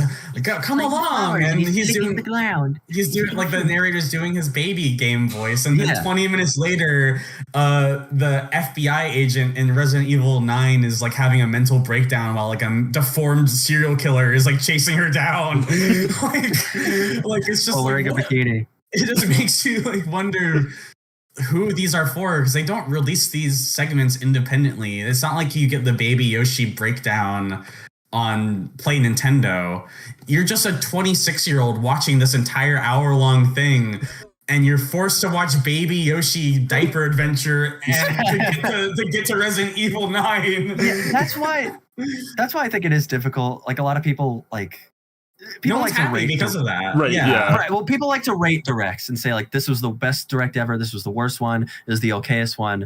And I feel like it's hard for me to do that because they're not like storylines. It's kind of hard to compare them. I don't even like a month after the fact, I don't even remember everything that was in this specific one. Do you guys remember the legendary farming direct? That was crazy. Dude, that one was kind of crazy though. There were a lot of farming games in that one. But yeah, it is kind of, there's not really like a thematic, unless there's focus on a specific game. Usually there's no like, oh, this is the action RPG direct, and this is the platformer direct. Right. They're usually just categorized by who's publishing it at most specific. Like they'll have like a partner showcase or an indie showcase. I feel like Nintendo Directs, it's like you go, I don't know how other people do it. People like, okay, here's the lineup of direct announcements they'll have. They get the best 10 out of 10 direct. I feel like I go into every direct like, I hope they announce one thing I care about, and then I'll be fine. Right. That's what I'm saying, everybody. Everyone who woke up at 6 a.m. to watch this, the entire hour of this, that's why I'm saying it kind of goes clean mode. It kind of goes clean mode to watch it an hour after the fact, so you can fast forward all the boring parts. Well, then you're not respecting. Then you're not respectfully not watching the direct trailers like you're supposed to. Sorry, you're disrespecting the vision of the developers. This is an amazing opportunity. You aren't getting the proper hype for being surprised when Kirby shows up at 46 minutes in. Ubisoft paid $90 to have 3 seconds of their new football game show. And we're going to respect that. And you're going to watch it and say you don't care about it in your live reaction like a respectful gamer. Right. Yes. Real quick, I've been corrected. They do release the segments separately. I thought they just released the trailers. But the point stands, because you do go into, a lot of people expect you to go into the direct and then you are presented with everything, and it just is weird and boring. These don't work anymore, especially when they're an hour long. I don't know. I feel like it's kind of starting. Where Reggie was talking about we need to bring the golden era. Shrek Thriller. He's talking about the new Nintendo video updates. Where he's talking about what cartoon is getting added to the 3DS. I love this chat comment. I didn't even realize Yoshi was getting a new game to like 9 p.m. that day. That's great. No, I agree. It's like we said, like we're putting so much stock in Fire Emblem being like the last thing like that matters at all. Like that's important. Like by itself, it's a perfectly fine looking new Fire Emblem game, and like that's an important thing to have on your Switch because like that's like an audience of people who care about that, and we're only putting stock in like oh, it's not supposed to be the last thing. The last thing needs to be the big thing. Like it's kind of funny to pull back and like think about that for a second. Yeah. Can we talk about Mario now and Yoshi? Now that I've talked about Yoshi diaper explosion. Yoshi diaper blast. Yoshi mega diaper blast. Mega double diaper explosion. Okay, are we scaling the Mario topics in order of boringness? What is it? I was gonna say one more thing. Okay. I hope one more thing. They should upload videos with Jordan reacting to these directs when they get to like the Resident Evil part. I never thought of that. But you're so right. Jordan should be like, "Whoa, that's scary." Jordan's like the non-binary child, right? She's the Play Nintendo ambassador mascot character. Sorry, someone's saying this in chat. I don't know if you're here for this. I actually agree with Fire Emblem being the last thing. There's literally nothing else in this direct that was bigger than that. If they put Yoshi as the last thing over Fire Emblem, I would have called them insane.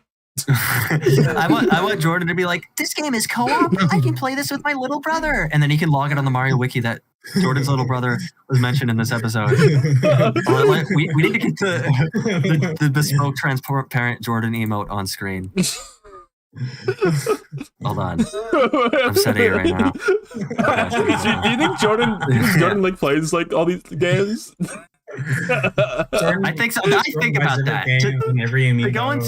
To go into yet another tangent, the Play Nintendo Jordan. If you're not aware, Nintendo has a YouTube channel that's like kids focused. They make videos for kids, and one of the brand of videos they have is they do scripted Let's Plays, and Jordan is kind of their mascot.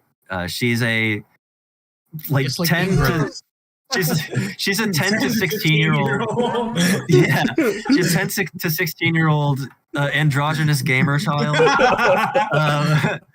who does like commentaries on like Mario Kart gameplay and stuff. So I do wonder. You kind of asked, like, do you think she's playing these games? I wonder if she even cares about video games at all. Like, is that a prerequisite? I'm imagining this situation where, like, 5 years from now, she clocks into work and she has to play games she doesn't give a shit about. I'm kind of thinking, I have a dream that, like, 5 years from now, she's all grown up and she's been let go of my Nintendo. She aged out of the Jordan role and they get a new Jordan. And we're gonna have her an old toe tube. We're gonna have her on the Startcast, and she's gonna say, like, "Yeah, I've never really been that big into video games. I'm more into like film or something. I'm more into Italian cinema." I like everyone in chat. I like to, real quick. I like to thank everyone in chat real quick for coming to this Nintendo Direct discussion. Like other channels, probably talking like, "Oh, the new Mario announcements were huge," and we're here talking about Jordan from Play Nintendo. Really, thanks for coming. Really, thanks for tuning in tonight, guys. This is what separates us from we're the cream rising out of the crop, like. I'm just imagining Jordan going, "Whoa, a new Resident Evil? That's scary." Maybe Mom will play this with me. Yes. Oh, I love Jordan though. Yes, she's great. But I'm on the Startcast. Do we want to talk about Mario now? No, goodbye. Not really. Yeah. Okay. Right. No. What's the first Mario thing? Because they announced, they talked a lot. I don't know if they announced a lot, but they talked for a long time. It was like 16, 17 minutes of Mario. Yes. They kind of led with this like little showreel concept art. I was really into that because I love seeing that stuff. That's like great, like original concept drawings of these games. And I got excited, like, oh, maybe they're gonna like post these somewhere. And then they revealed later, like, you can go to the Nintendo Museum in Kyoto to see them. Like, oh, okay. Yeah. I don't get to see these. It's great that they have a museum. It makes sense that the first Nintendo museum is in the place that they were founded. It makes sense. But if you don't live there, it's kind of like, well, I guess I'll see that if I'm ever on a big like YouTuber Japan trip where I'm filming myself with a big backpack that has all my streaming gear in it. Yeah, I'm running around with the camera and pointing at like steal all the concept art. No, I was a little like, oh, they're not doing like a fun art book or anything for the anniversary. It's just okay. Once again, returning to the idea that Nintendo thinks you're privileged to enjoy any of their stuff. You can't just buy a book. You have to go to Kyoto to see their history that they've curated carefully for you. It feels like it's saying to me, right, that like not every single mainline Mario game should have like an art book, right? Like every single one of them should like release an art. Like Mario Wonder should have an art book. Like 3D World should have a fucking art book. Like all the Mario and Zelda should have like a fucking art book. Like it just feels like they should happen, right? It's an easy. You don't need to make new things for it. It's just you just slap it on there and type like this is what this is. It is highly secretive. It is highly special content that the layman cannot see. You know, it's special. Yeah, well, our brains couldn't even freaking comprehend. If we saw even like an inkling of what the Sprixie an inkling. An inkling of an inkling, we wouldn't be able to deal with it. Well, I think it's so funny because Kirby will just drop concept art on Twitter like it's nothing. Like, yeah, here's some concept art. This is what this guy looked like at some point. Hal's the realest motherfuckers because they're double A, you know. They're run by human beings and not like some kind of ancient robot in the basement of Nintendo HQ. Yeah, those robot are held by a nerd writing like stupid lore, making fake Lord of the Rings languages. We actually have seen a lot of the Mario movie concept art because like people who worked in that movie got to post stuff. That's like one of the few like think Mario things I can think of. We've seen a lot of like production art. Who like post like art stations and stuff, and that's nice. But anyway, in terms of like an actual announcements, I guess we can just kind of go in order. It's whatever. First, they showed a little teaser trailer for something that got leaked by an Old Spice bottle. You can believe it. We know more from the Old Spice bottles than from the trailer, to be clear. Yeah, so they showed. This is a teaser of the sequel to the Super Mario Brothers movie. What is it called, Ryan? What is the beautiful title for it? I hate this title, I'm gonna be honest. The Super Mario Galaxy movie. The Super Mario Galaxy movie for the American cinemas releases. Yeah. We hope you enjoy the Super Mario Galaxy movie. Yeah, so this is an interesting turn. My biggest theory for this movie right now. Okay, before this movie came out, before anything about this movie came out, all the teases we had for it was basically just the post-credit scene in the first movie. Right. Where they tease Yoshi. Mm-hmm. And I feel like the obvious thing, and this was even leaked beforehand, it feels like that's like, oh, they're going to do a Super Mario World movie. Right. Because that's where Yoshi was introduced. That's a hugely popular game. That's a big, just iconic name. You say Super Mario World, and I feel like that's marketable. You know? And I feel like the teaser, it starts out very, it has a very, I guess, understated start. Like you just see Mario and the Mushroom Kingdom, and it shows a Monty Mole, and it's playing Super Mario World music. So I almost feel like it just gives me the sense that they knew everyone was expecting Mario World, but at some point they pivoted to Galaxy. Because we also got a leaked title a while back. I don't even know when this happened. When this happened, but an early leaked title for the movie was the Super Mario World movie. Right. So I almost wonder if it was like, is Nintendo like, are they trying to push Galaxy a little more lately, so they want to tie the movie into that? Because like you would expect like the second movie to be like, okay, we're leaving the Mushroom Kingdom and doing like a globe-trotting Odyssey kind of thing, but then this first movie has the stupid fucking there's a lot of galaxies out there line.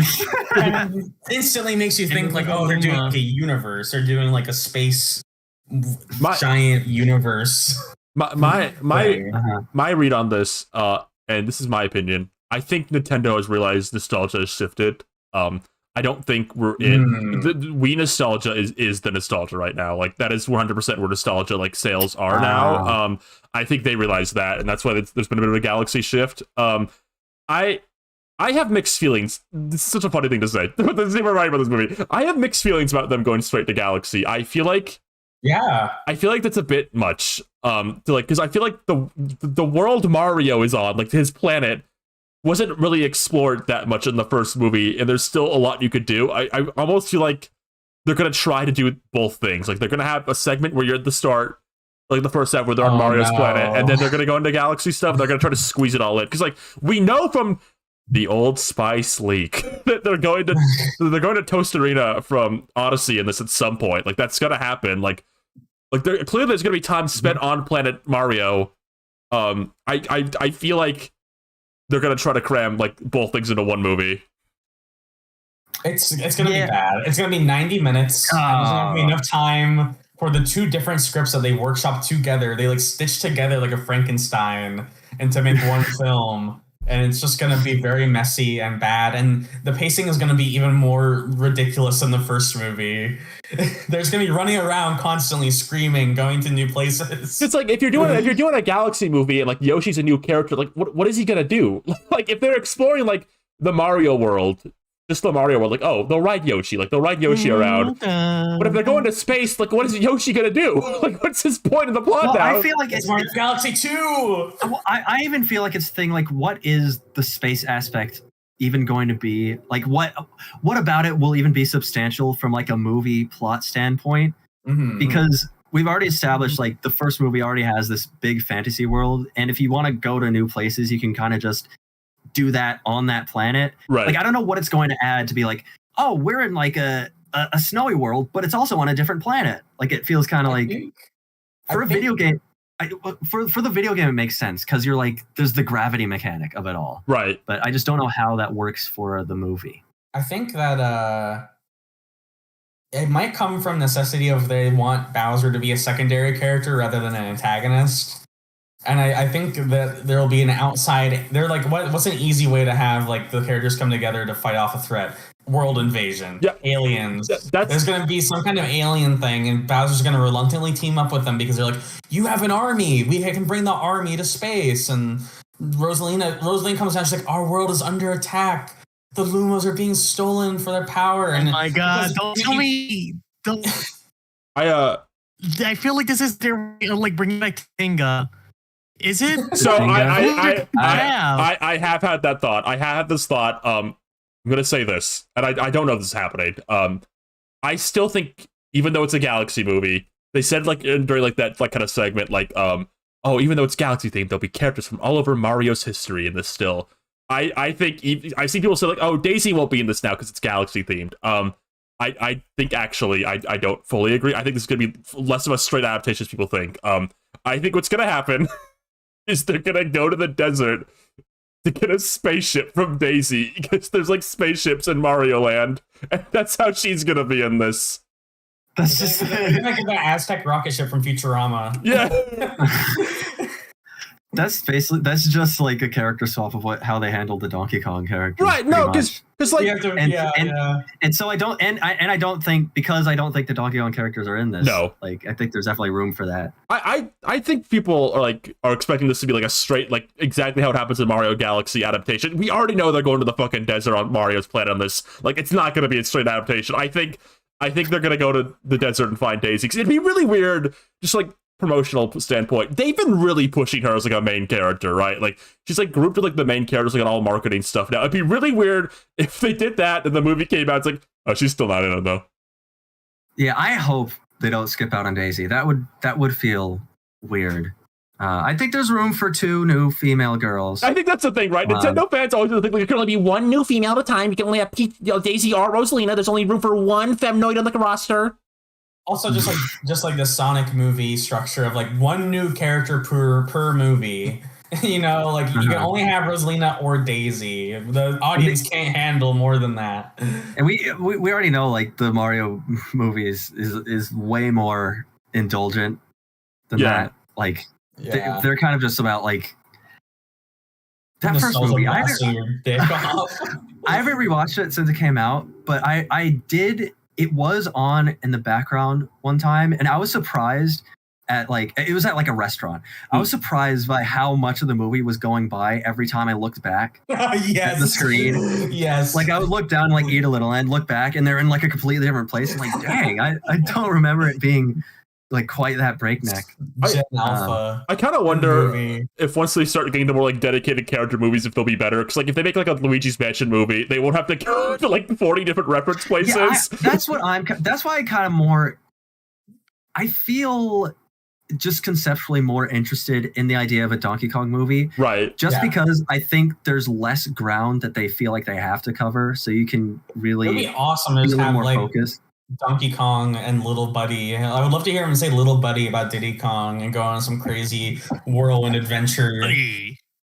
No, right, yeah. And we don't have to be like include every generation of Mario character. I imagine if they do a Donkey Kong movie with like the main four like guys like Donkey, Diddy, Dixie, Cranky, and then the villain will be K. Rool, and like it'll be a bit more focused in that way. And I think Luigi's Donkey Mansion Kong almost just has a better main cast than Mario does in that sense. You know, like they have dynamics. They're cartoon characters that with like dynamics in a way that kind of eclipses the Mario cast, where some of them are kind of like just right there. I don't know. They're more archetypical. Yeah, they're more archetypical. Yeah, it's very easy to imagine because I mean, there's the whole cartoon where it's like there's with like the strong character writing compared to like right. Yeah, no, whatever with Mario characters. I think the Donkey Kong cast honestly will be like a bit more focused and suitable for a movie compared to Mario, which I think like there's only like 40 characters where you like are thinking like who could be in this. I think in terms of new characters will be Yoshi obviously.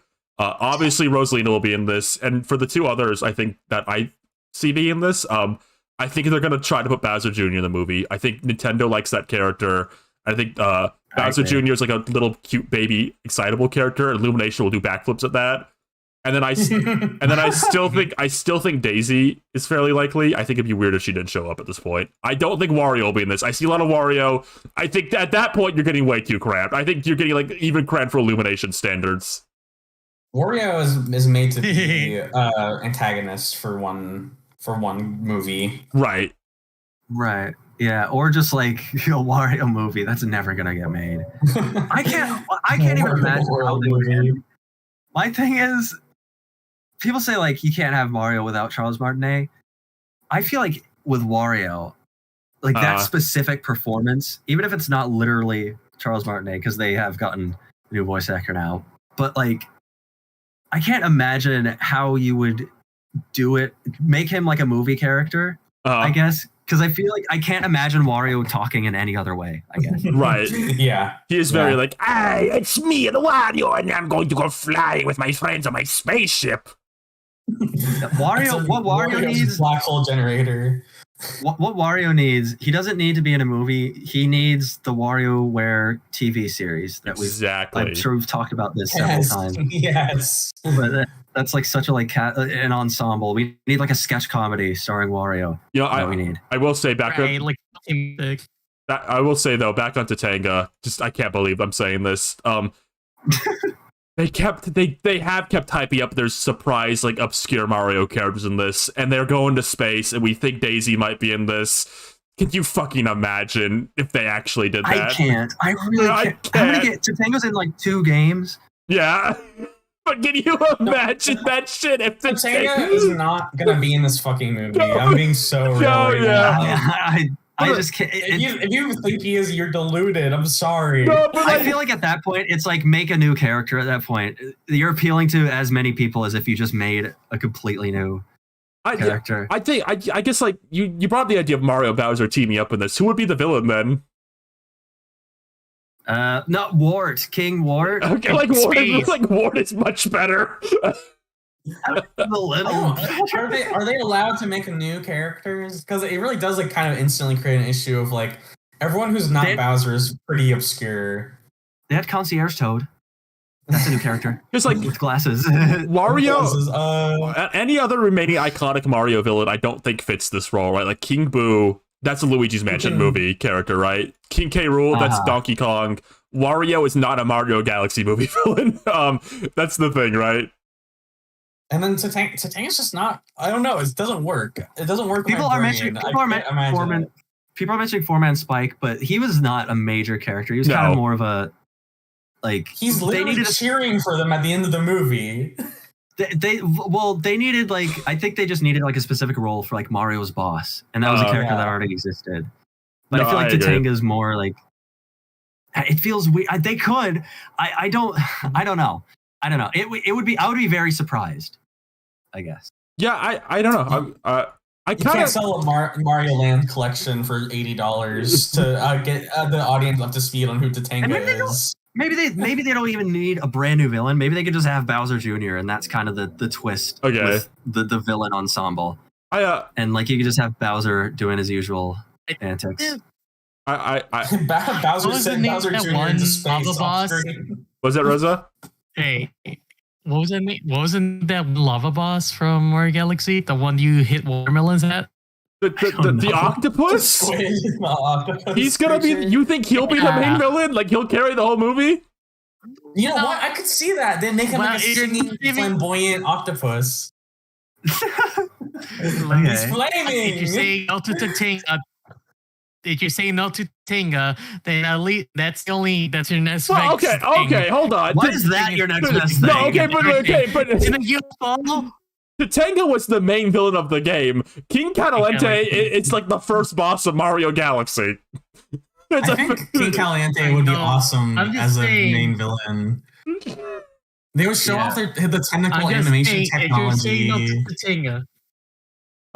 But no, I guess to wrap up this kind of discussion, I think it's annoying though. Like I'm so angry. I wish they just detailed like 2 new actors coming to the movie or something. They didn't tell us anything. It's so funny how little that they actually showed off in this reveal. Rosalina voice actor. I think they were really banking on people being super excited that it's a Mario Galaxy movie, and to me, that's just not that interesting. That's not how human beings react to information.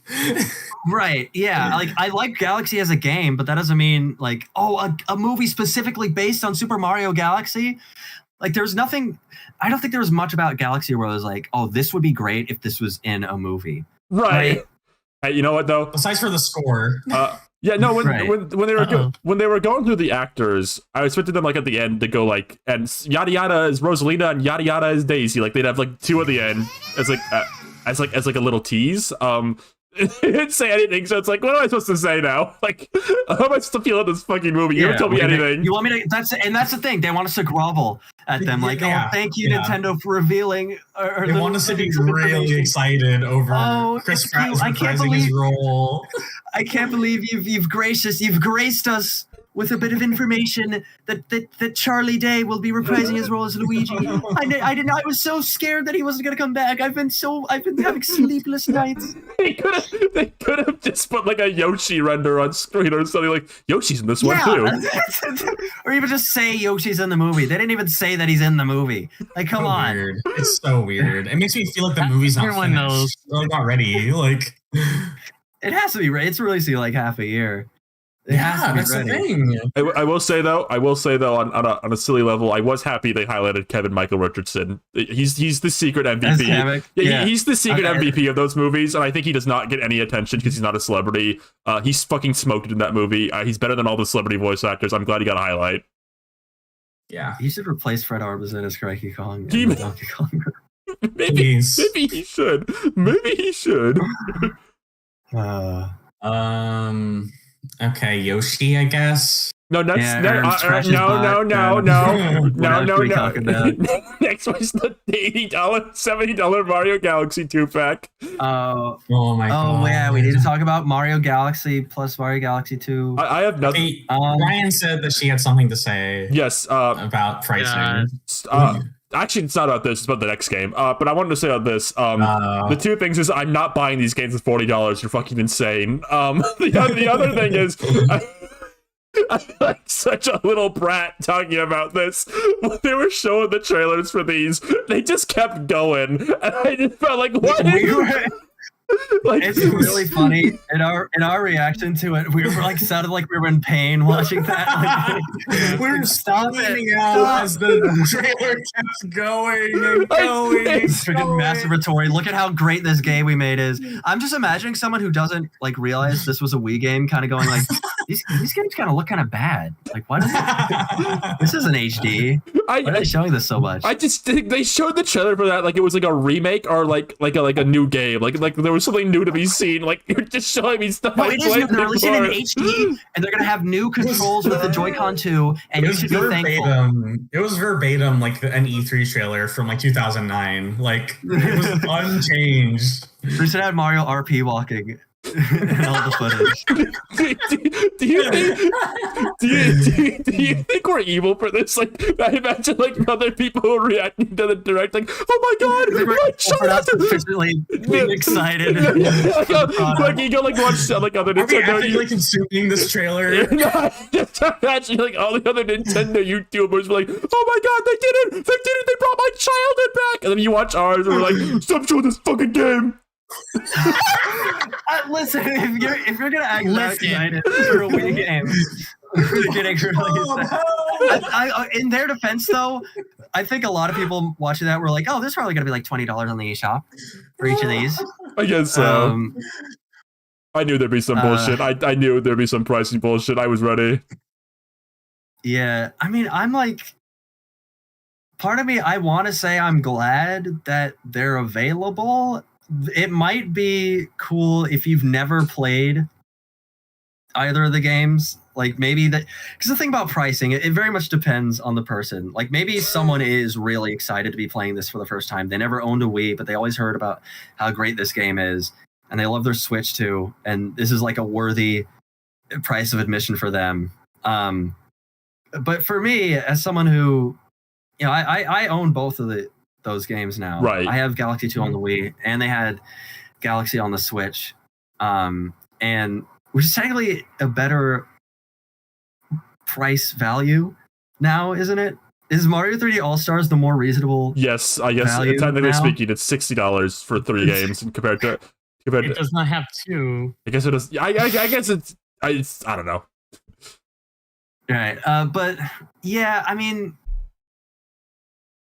I don't know. If I see like the physical box at GameStop and it's like used for $10 or $20 even, maybe.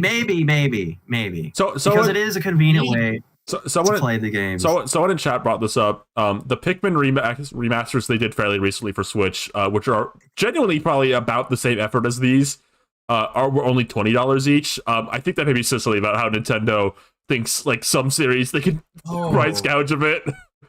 Oh, you reminded me. Pikmin will be in the Mario Galaxy movie. Oh yeah, they're in the Nintendo they go to Park, Pikmin they're Planet. in space. They're gonna crash land on 404, and Pikmin will be there, and Mario will be like, "Oh, who are these little guys?" And Luigi carelessly walks out of the spaceship and crushes them, and the little ghosts come up and like, that will be in the trailer, and Miyamoto will go, "Did you notice the Pikmin?"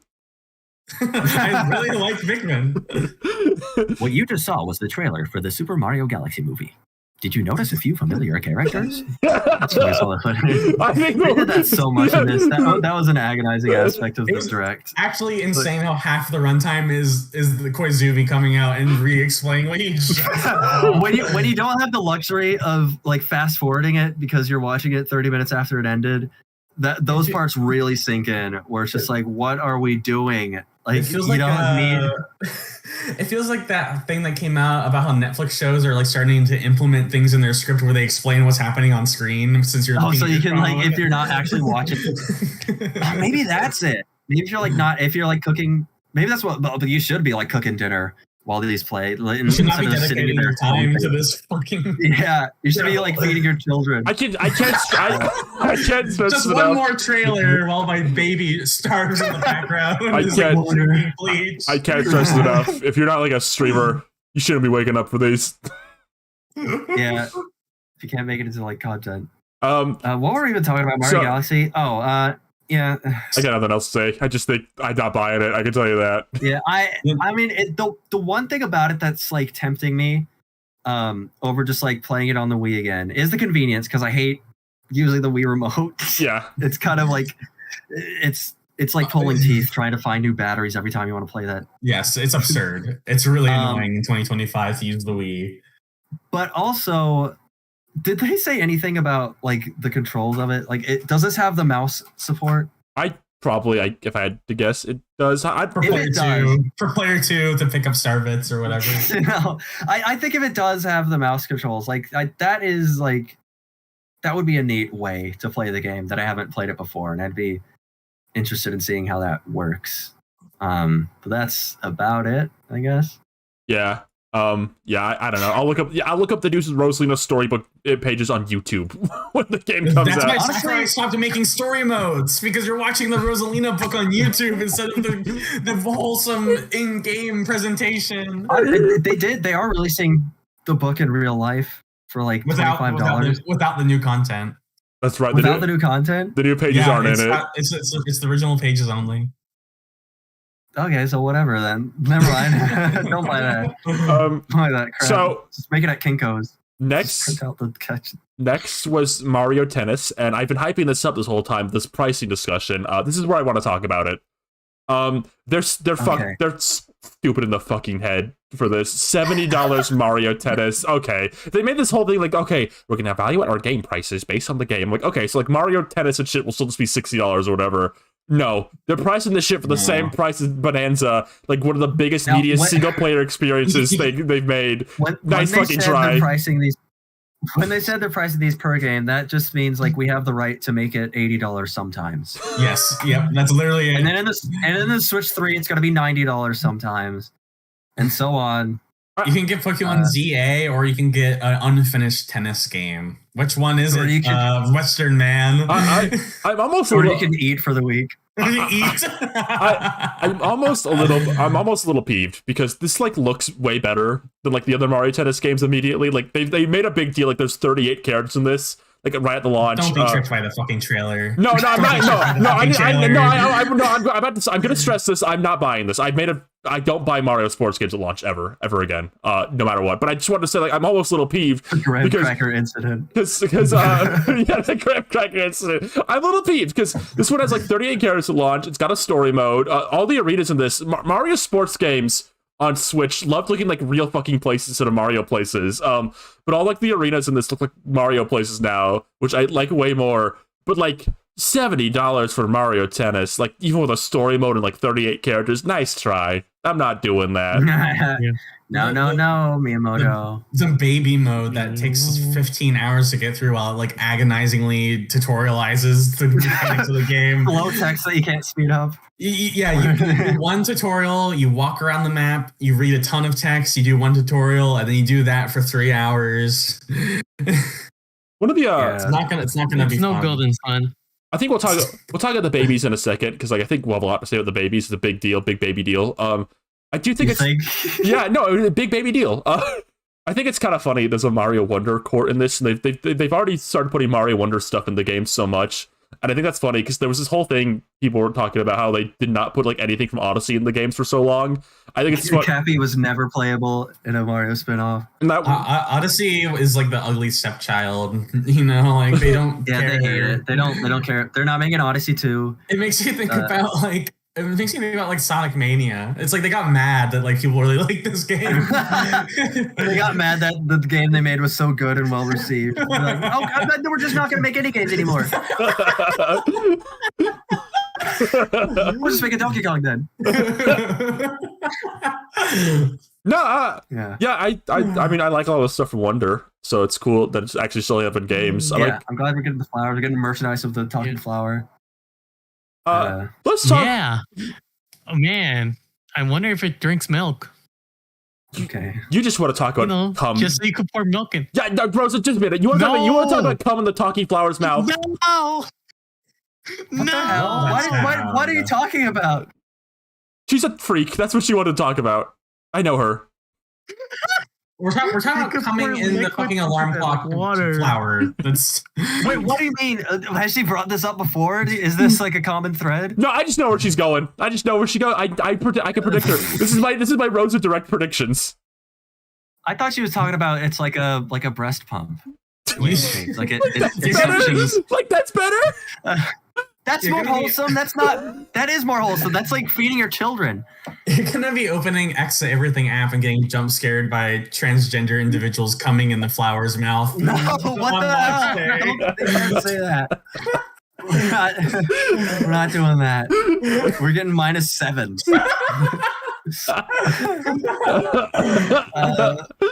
I don't know. Awesome. I was a little surprised they're doing tennis again. Yeah. I know why I have a feeling that they can only do one sport. No, we're not like dating. No, we're not doing. I kind of I'm a little. Go on. Yeah. No, you go first. I was just saying, everyone wants them to make a baseball game again, pretty much, and that's what I would have expected for the next Mario Sports thing. But I don't know. Maybe tennis just sells best. My thought. I think it does sell better than golf. I think people really like golf, but like kids probably buy tennis more because it's more. You think tennis did well? Then golf kind of did a little less well, so they panicked and like, let's just go back to tennis. Go back to the well. I wanted to say I was a little surprised with the tennis thing because I kind of got the overwhelming feeling of it. Like they didn't want to tread on too many ground of like Switch games already, like ones that already exist. Like, oh, we won't do it in 3D Mario already, so we'll go to the Donkey Kong. We can't do another standard Mario Kart because 8 is on the Switch 2 basically already, so we got to make like a big open world game like World. I kind of got that feeling they didn't want to tread too much on familiar ground if they could. So I thought it's like, okay, if they do another Mario sports game, it'll be like baseball or something they didn't do already. Foolish is me though. Foolish is me. Really, it's really weird that they're not doing baseball. They should do wrestling. Mario wrestling, oiled up on the ground. Oily wrestling. And do mud gimmick with mud enemies. Peach and Daisy mud wrestling, yes! Hubba with the one. With the t-shirt contest. With the elephant fruit in the game. I feel like the reason they don't. I'm not gonna do the pipe bit. I feel like the reason they don't do Mario Baseball is because those games require a large roster, and they don't know how to do those anymore. It would be impossible. Oh my god, you're right. They're like, we don't want to model Shy Guy for this game. We don't want to model fucking Chain Chomp's baseball bat. So just fucking put in the main cast and call it a day. I mean, have there been enough characters in like modern HD Mario sports games? They could. Yeah, I don't know. I feel like maybe I think part of it too maybe is developer wise. I think Namco made Mario Baseball if I remember correctly, so maybe they just aren't like in the market to make it right now. No, they should do that instead of Smash Brothers. I agree. That's the next Bandai Namco project with Nintendo. Finally, Mario Baseball. Someone says it. Wait, hold on. What if we had Nintendo Baseball? We had crossover characters from across different franchises. Oh my god, it's gonna be like Nickelodeon's baseball. They're also gonna have real life baseball players. Real life, real life Japanese Nintendo baseball players. MLB. Yes. Oh yeah. And all the Nintendo characters look like mocap mascot suits to match the animation bones of the real life players. You're speaking my language. Should we talk about Baby Waluigi real quick? Is this the debut of Baby Waluigi? Yes, and can I tell a story real quick? I was at a call with friends 2 nights before this direct, going like we were talking about the baby characters. Like I think it's probably too late for Baby Waluigi. I think they were gonna do that. They would have done it already. Too late. Like the concept was like they can't do this now. It's like it's been like too long. And then fucking 2 days later, foolish as me. Of course, Camelot did it too. Like Camelot like took the chance to make Baby Waluigi real. Why would it have been too late for him? No, it's too late since when? It's like what reason? Like I feel like they. I feel like he went through Twink death. No, let me explain my thought process. I think they like the ideas of the babies being cute and like cute characters, and Baby Waluigi isn't cute, so they like feel like no purpose to make him. Yeah, I kind of get what you mean. I feel like they don't really like Waluigi as much as Waluigi fans like him, right? I feel like they do not give a shit about Waluigi. They like actively dislike him. I think the Wii U was a big. They have a room about his foreskin. I feel like I was gonna. Okay, I just want to say I think the Wii U 3DS was kind of the Waluigi era. I think they were kind of responding to like Waluigi meme culture online, but I feel like Waluigi meme culture has like really died in like the past few. I feel like Wario of the two of them is like considered the funnier brother now. I feel like it's been noticeable, like in merchandising, like Mario branding. They used to use Waluigi a fair bit, but it's kind of swapped. I feel like they use they don't use him in like quote unquote branding that much anymore.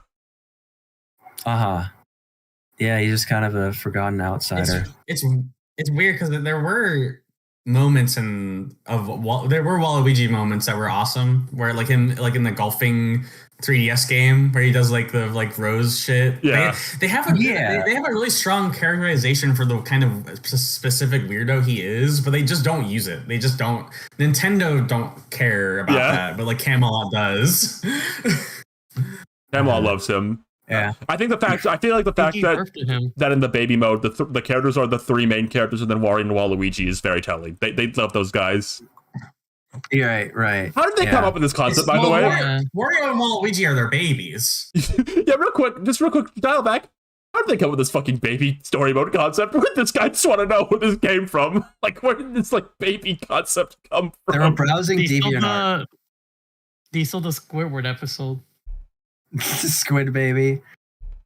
No, we said this on the stream that it's like such a Fantendo concept to have a side mode RPG where they all get turned into babies and baby Waluigi is there. I don't know. Maybe like in the story, there's actually a really good justification for it. It like completely makes sense. Like, oh, this could have only happened with the baby characters. I do like that Donkey Kong is like their babysitter. I think that's cute. Yeah, he's the designated babysitter now. He's getting saddled with these freaking kids. I just like now seeing Donkey Kong's new design and anything. That was like the most exciting thing of this direct was to see his design in this game. It's like if we finally got another game with the new DDD. Where you just get excited seeing him because you're like, oh, he's here to stay, he's beautiful. So yeah, Mario Tennis, not buying that. Yeah, and we didn't make a single diaper joke somehow. Oh, we kind of actually wait. Hold on. Roll back. I can use my diaper joke. I can do my diaper joke. Baby Wario's special move in this game is he's gonna take a big baby diaper doo in his diaper and he's gonna swing it around. Okay, there we go. All right, we met our quota. There you go. So next in the Mario portion, this was okay. You abused it. It once was funny. I think waiting to do Mario was a mistake because I'm fucking exhausted. I have nothing to say. I don't care about anymore. I don't have any energy to joke about Baby Wario farting. And then it's so huge that he floats up in the sky. I was diapered up before this. We were honestly we were diapered up on the pre-show. Like we were having some diaper banter. We were talking about like Wario fills his diaper and he flies up in the air. And there could be like a new mechanic where you have a special move where your diaper gets filled and he can use it to block the ball. You can like bounce up high in the air in your diaper. Maybe there could be like different colored diapers. Maybe there could be like a food mechanic where what you feed the babies like changes their diaper move stats. We went into all that. We didn't say any of that. You're making this up. No, we went into all that and we kind of squandered it. We thought we would have more to say about it once the show is live, but we realized, like, what's even the point? What's even the point of going into all that? Feeding baby Wario a big chili pepper and he has like flaming diaper move. There's no point. Oh my god.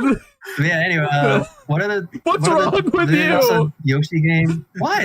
I'm saying that's at least he's not angry. At least he's not hitting us anymore.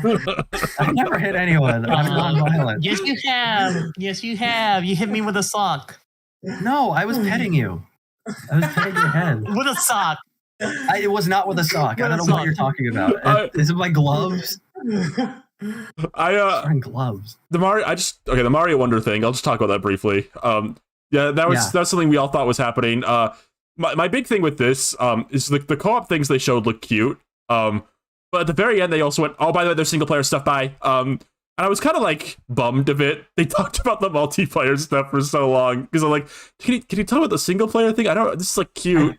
I've been thinking about this a lot. Co-op slop. I've been thinking about this a lot, and I realized I was like, this is not for me. It's not for me. The multiplayer mode, it makes no sense to me. It doesn't click with my brain because I'm a little lonely adult gamer who wants to play Mario by themselves. I played Mario World. I'm not used to it being like a co-op experience. But this is for like 8-year-old Timmy who has one game and needs a game to play with his friends on the weekends. Like, this is a built-in like Mario Party fun style game for the kid who has one game, and that's it. If this is online, maybe I'll play it a bit. Maybe I'll play it and have fun. I hope it is online. I'm worried because it's Nintendo, but I hope it's online. If it's online, it'll be kind of fun. Mario Party.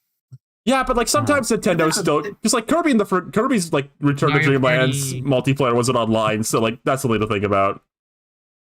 It's true. It's crazy they managed to make people excited for the Koopalings. Right, yeah. They figured it out. Deny us our Koopa. They were deprived of us having bosses in the base game. And I realize how necessary a role they serve. Like that's the thing though. Like they spent so long on that multiplayer thing, and the last thing, like, oh, by the way, Koopalings are this, and there's Captain Toad's story. Bye. It's like, no, can you like can you swap this a bit? Can you be like, here's a single player thing? Yeah, scratch that, reverse it. Maybe they should have not said anything about the Koopalings, so then they could have held it off and replace the Fire Emblems section at the end. That could have been their one more thing.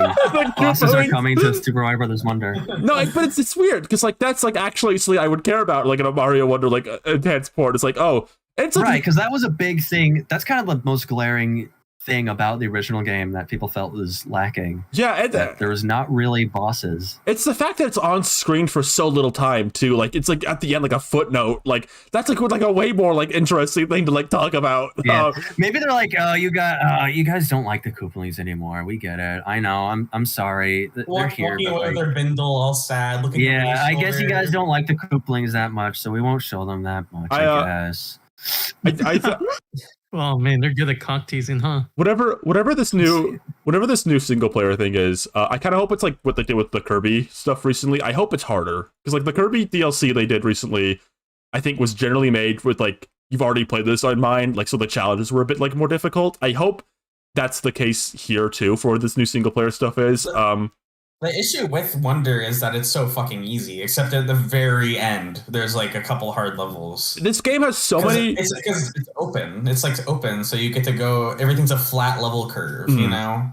No, this game has so many good ideas. It has so many interesting ideas. It just never really challenges you. And I hope they just remix the ideas in the game, like make difficult levels out of them. That's what I would want the most. Give us Luigi U. Give us Luigi U for this game because I just wanted more challenging things to do.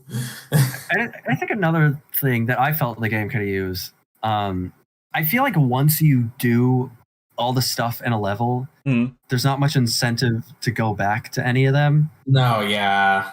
So I'd like a mode that kind of reinvigorated a lot of the old levels. It's very to give a bit easy more replay. And very like spectacle based. You know, it's about the surprise of some crazy thing happening in the level. But then you try to play it again and it's like, oh, this is like 2 minutes long and not very hard. No, it's not like Mario World where you can like put aside an afternoon and blitz through the game and have a lot of fun and like do like the bonus world and shit. Like it's not. It doesn't hit the same. I've done 2 full playthroughs of Mario Wonder. That's the best thing I can say about any game because I'm such a fake gamer. So I really like the game. It just needs to be harder. It's got so many fun like little gameplay ideas. Yeah. I just want to see them utilized in more interesting ways. I guess we could talk about also in this trailer, tucked away in a fucking like little corner, like hidden away from the world. Like Rosalina's in this game. Yep. Yeah. I think who cares though? I think that was an accident. Yeah. But there's something important to talk about though. You think so? Yeah, I think it was an accident. I think it wasn't supposed to be here. I think they put it here by accident. But there is something important to talk about. I was joking when I said you guys. I'm so glad it was. There is something important to talk about though, related to Rosalina being in this game. So Rosalina, as you might know, is a beautiful, graceful, like female woman character, right? Beautiful woman. Wonder effect. She's gonna be right. No, right. No. She's great. She's very great. I say she's elegant and she's beautiful. She's a princess. Yeah. She has a long dress. I get what you're saying. Yeah. So where are you going with this? So stuff? I think the thing we had to wonder about right now is there's this kind of elephant fruit thing in the game, right? There's an elephant fruit in the room. There's some sort of like right. little. There's like some sort of like little like elephant like themed like fruit in the game that transforms characters into elephants, like Mario, for example. Like big buff beefy Mario turns into an elephant. But there's kind of an issue here that doesn't really fit a dainty princess like Rosalina, who like would not turn to a big fat huge elephant character. So I think so. I have this little list of animals here. That's a huge roadblock. How are they gonna address that if Rosalina is playable? So yeah, I got this little list of animals here. Like when Rosalina grabs like the elephant fruit, what do we think will happen to her? I know it's an elephant fruit, but like she's not doesn't really fit the elephant like character type. Like I think she could maybe turn like a fox. Right. Yeah. Okay. Yeah, let's see. She's fox with a really like elegant butt and or maybe a flamingo with big beautiful wings, or like a swan, or an egret, or something. Yeah. Or like a bunny, like a very cute bunny. Oh, a very cute bunny. A very long legs, maybe. A very long, cute. Yeah, long. I hope that. Yeah, I just don't. I can't see them making her into an elephant, because if they did, I might have to pull up my white boy reaction images to that. Yeah, right. I might ask them to delete this. You know? Yeah, I think, and the fan, I don't think Nintendo wants like the fan artists to discover something like that. Yeah, I think that's something that Nintendo definitely wants to avoid. It'd be a real huge problem if Princess Rosalina, along with Princess Daisy and Princess Peach, turned to big fat huge elephants, inflated big and round like balloons, and turned to small fuckable slime blobs. It'd be a huge problem, and I would definitely dislike that. It would make my eyes turn into lens flares, and I would pull out my gun and your gun with your Caucasian photorealistic hand. Yeah. I think it would make me pull out my Pomni abstracting gifs, and it would be horrible. That would be awful. So yeah, that Hold on, is, everyone. I gotta draw something now. We have to clip this and like put on the thumbnail like, oh, Nintendo has a huge problem, and we can make like a video about this. Like how are they going to address? Huge, and it's got like a dump truck elephant eyes. It would just be really bad if Princess Rosalina turned to a big huge elephant and she did the door stuck animation. I would really hate that. That would be I don't even know what I would say if she became like a permeable slime that you could fuck from any angle. And it'd be really bad if she turned into a big round inflated balloon. It'd just be the worst. I mean, terrible.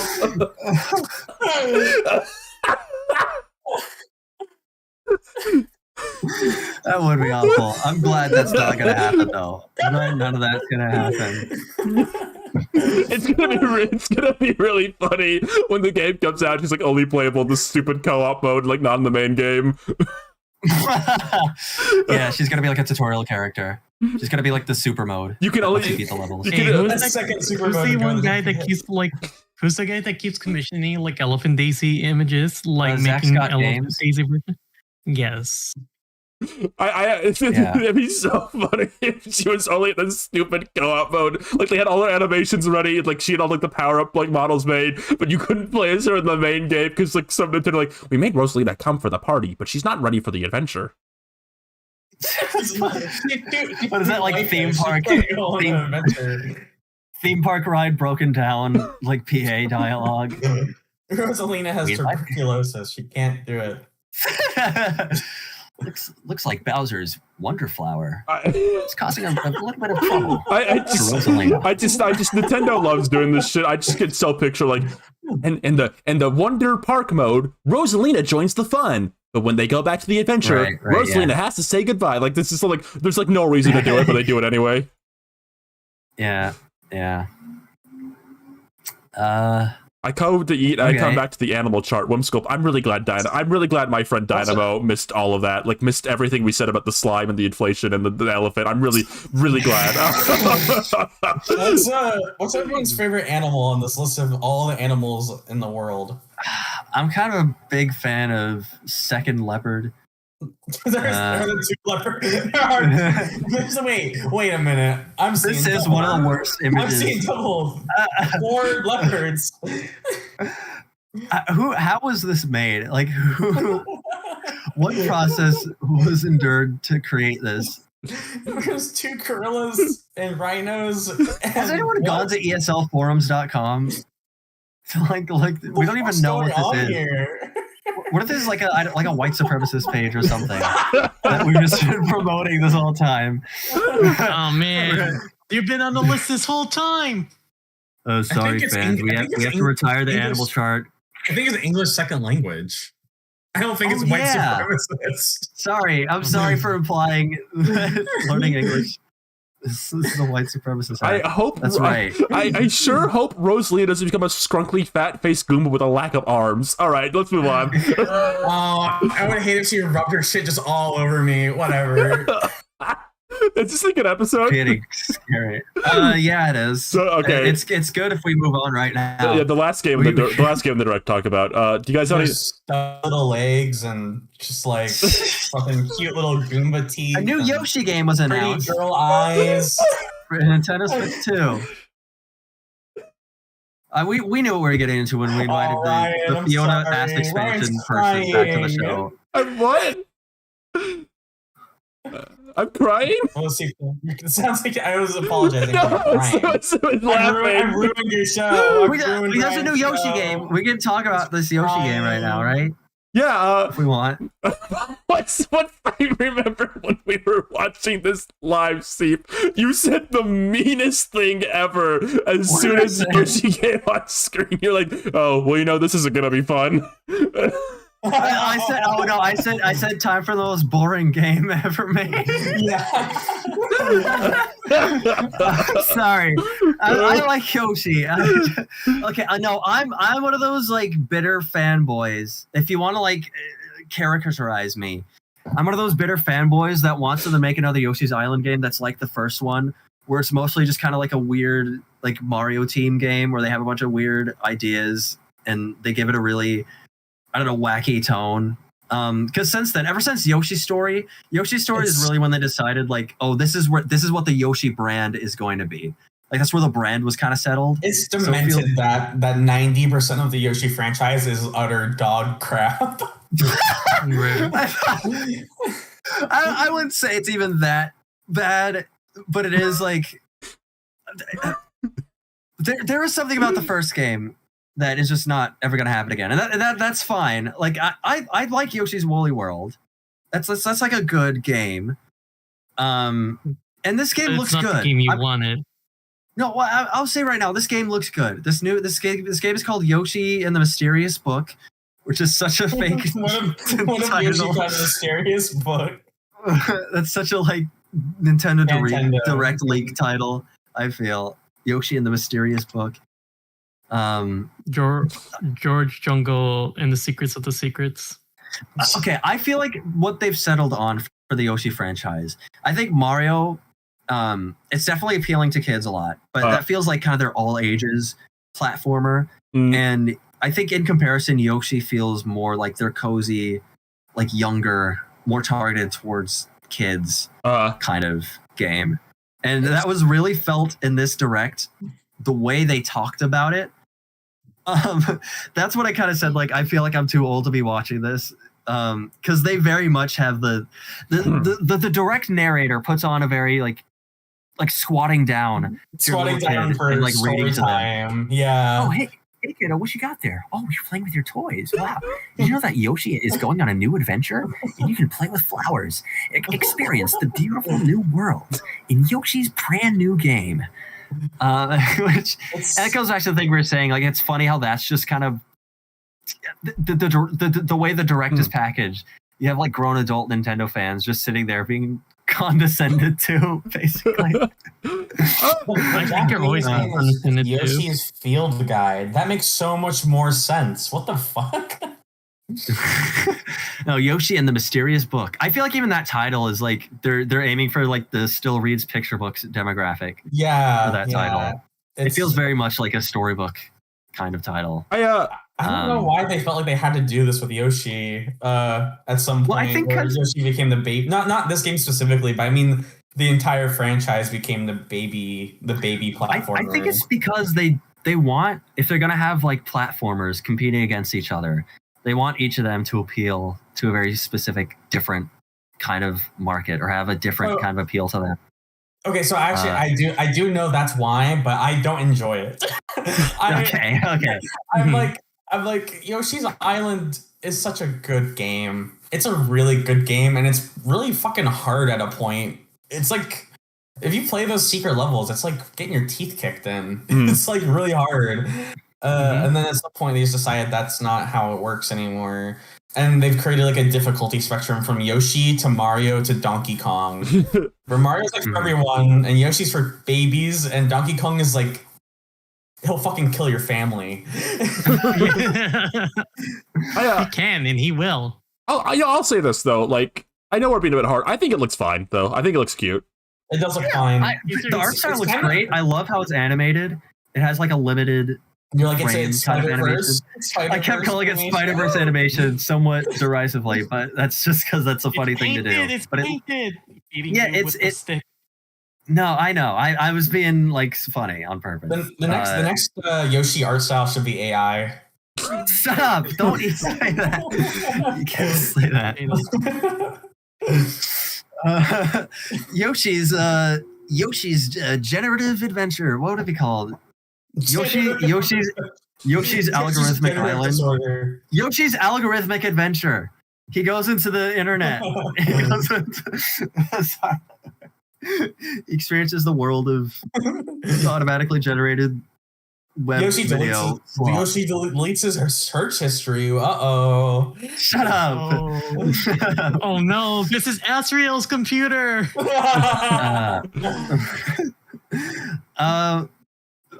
But yeah, I mean, what this game is a big emphasis on. What is like the thing with this game? They showed a lot of like the flower enemy in this game. This is a game for lore heads. This is a game for Mario, what's like a collection of encyclopedia, beasts, like it's like the bestiography or whatever. You know, bestiography.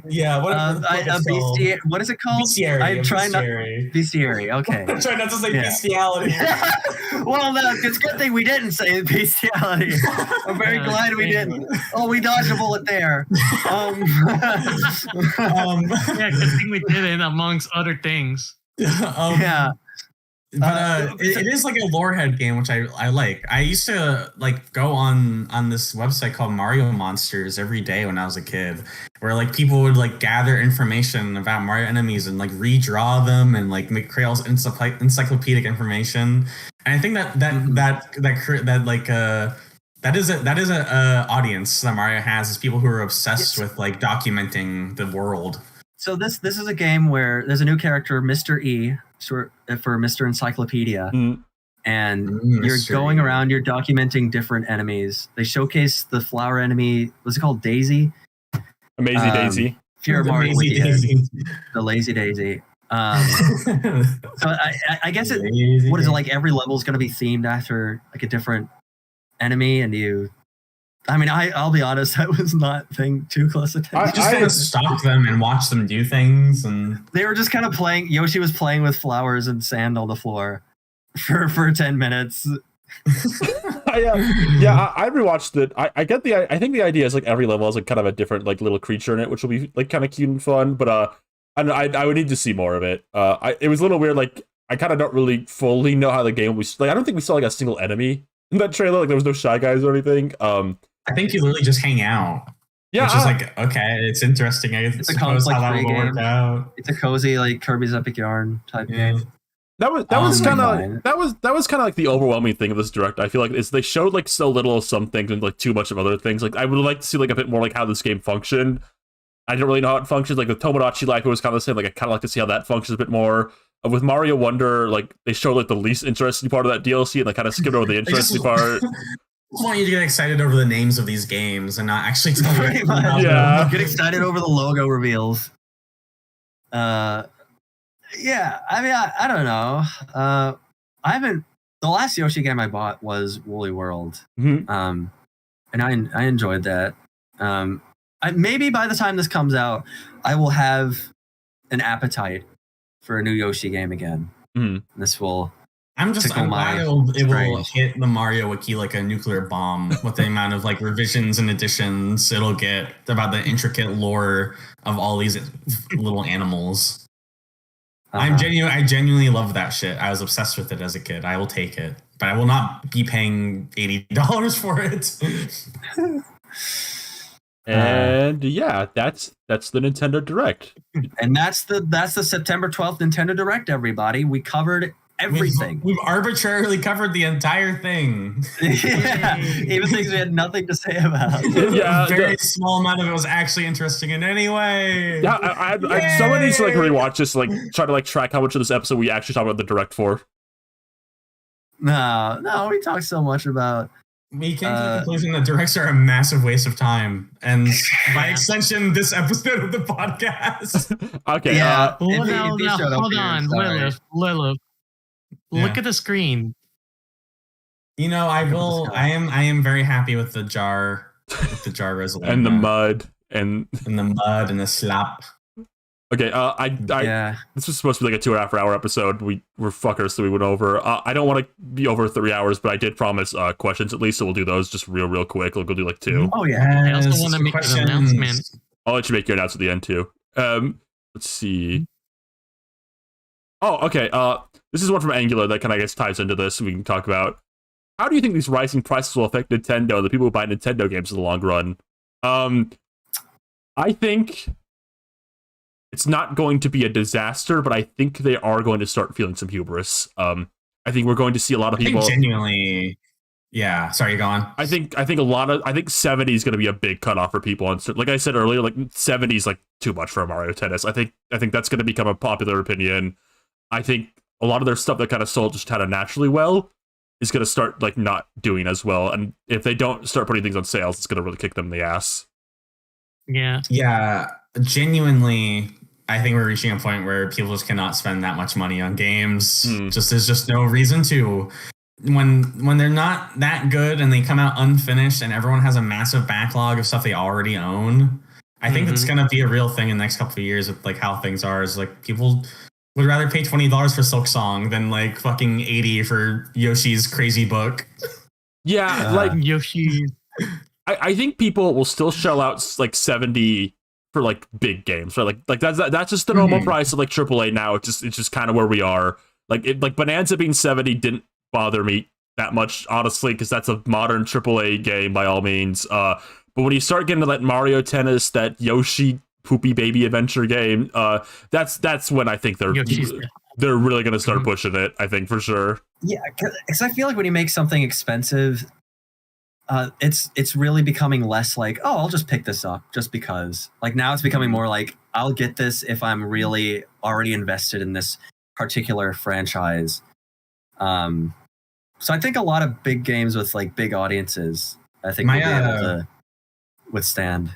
Yeah, my household is considering hopping on like a GameFly subscription. Oh my god, yeah, game rentals. Honestly, game rentals should like come back in a big way. Like they after Blockbuster went down, like they kind of went out of fashion big time. But that post went around a while ago. Or like some person was like, I didn't want to buy Donkey Kong, so I rented it for 2 weeks and beat it and returned it, and it costs less than getting the game.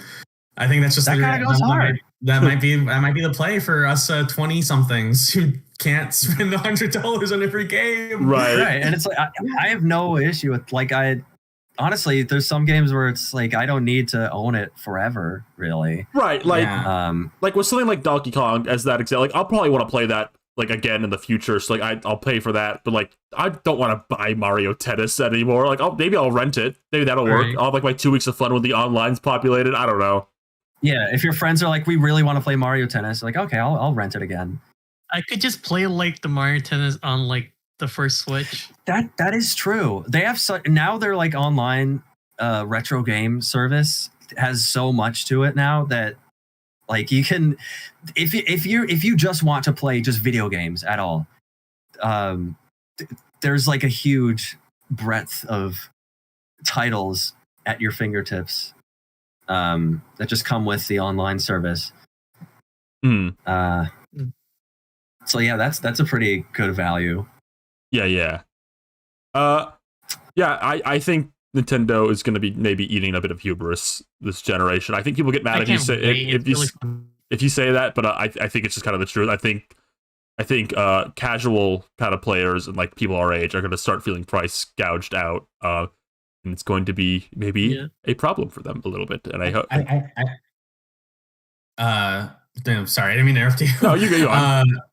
I think genuinely, I jokingly said this earlier that the video game industry is about to die, but I don't think it's looking good. I think it will change soon. Like it will be, there will be a shift and it's strictly because of like the economics of making and releasing these games is not keeping up. And things will have to change. Xbox leaving the console market will be the shift. It's gonna do something. It's gonna do something. All right. I need money now. One more question from eCurb, real quick. Because Undertale turns a decade old tomorrow, do you have any fond memories of it? Any favorite moments? No, I hate Undertale. What a boring game for local game. Whoa! Who said that? Who said that?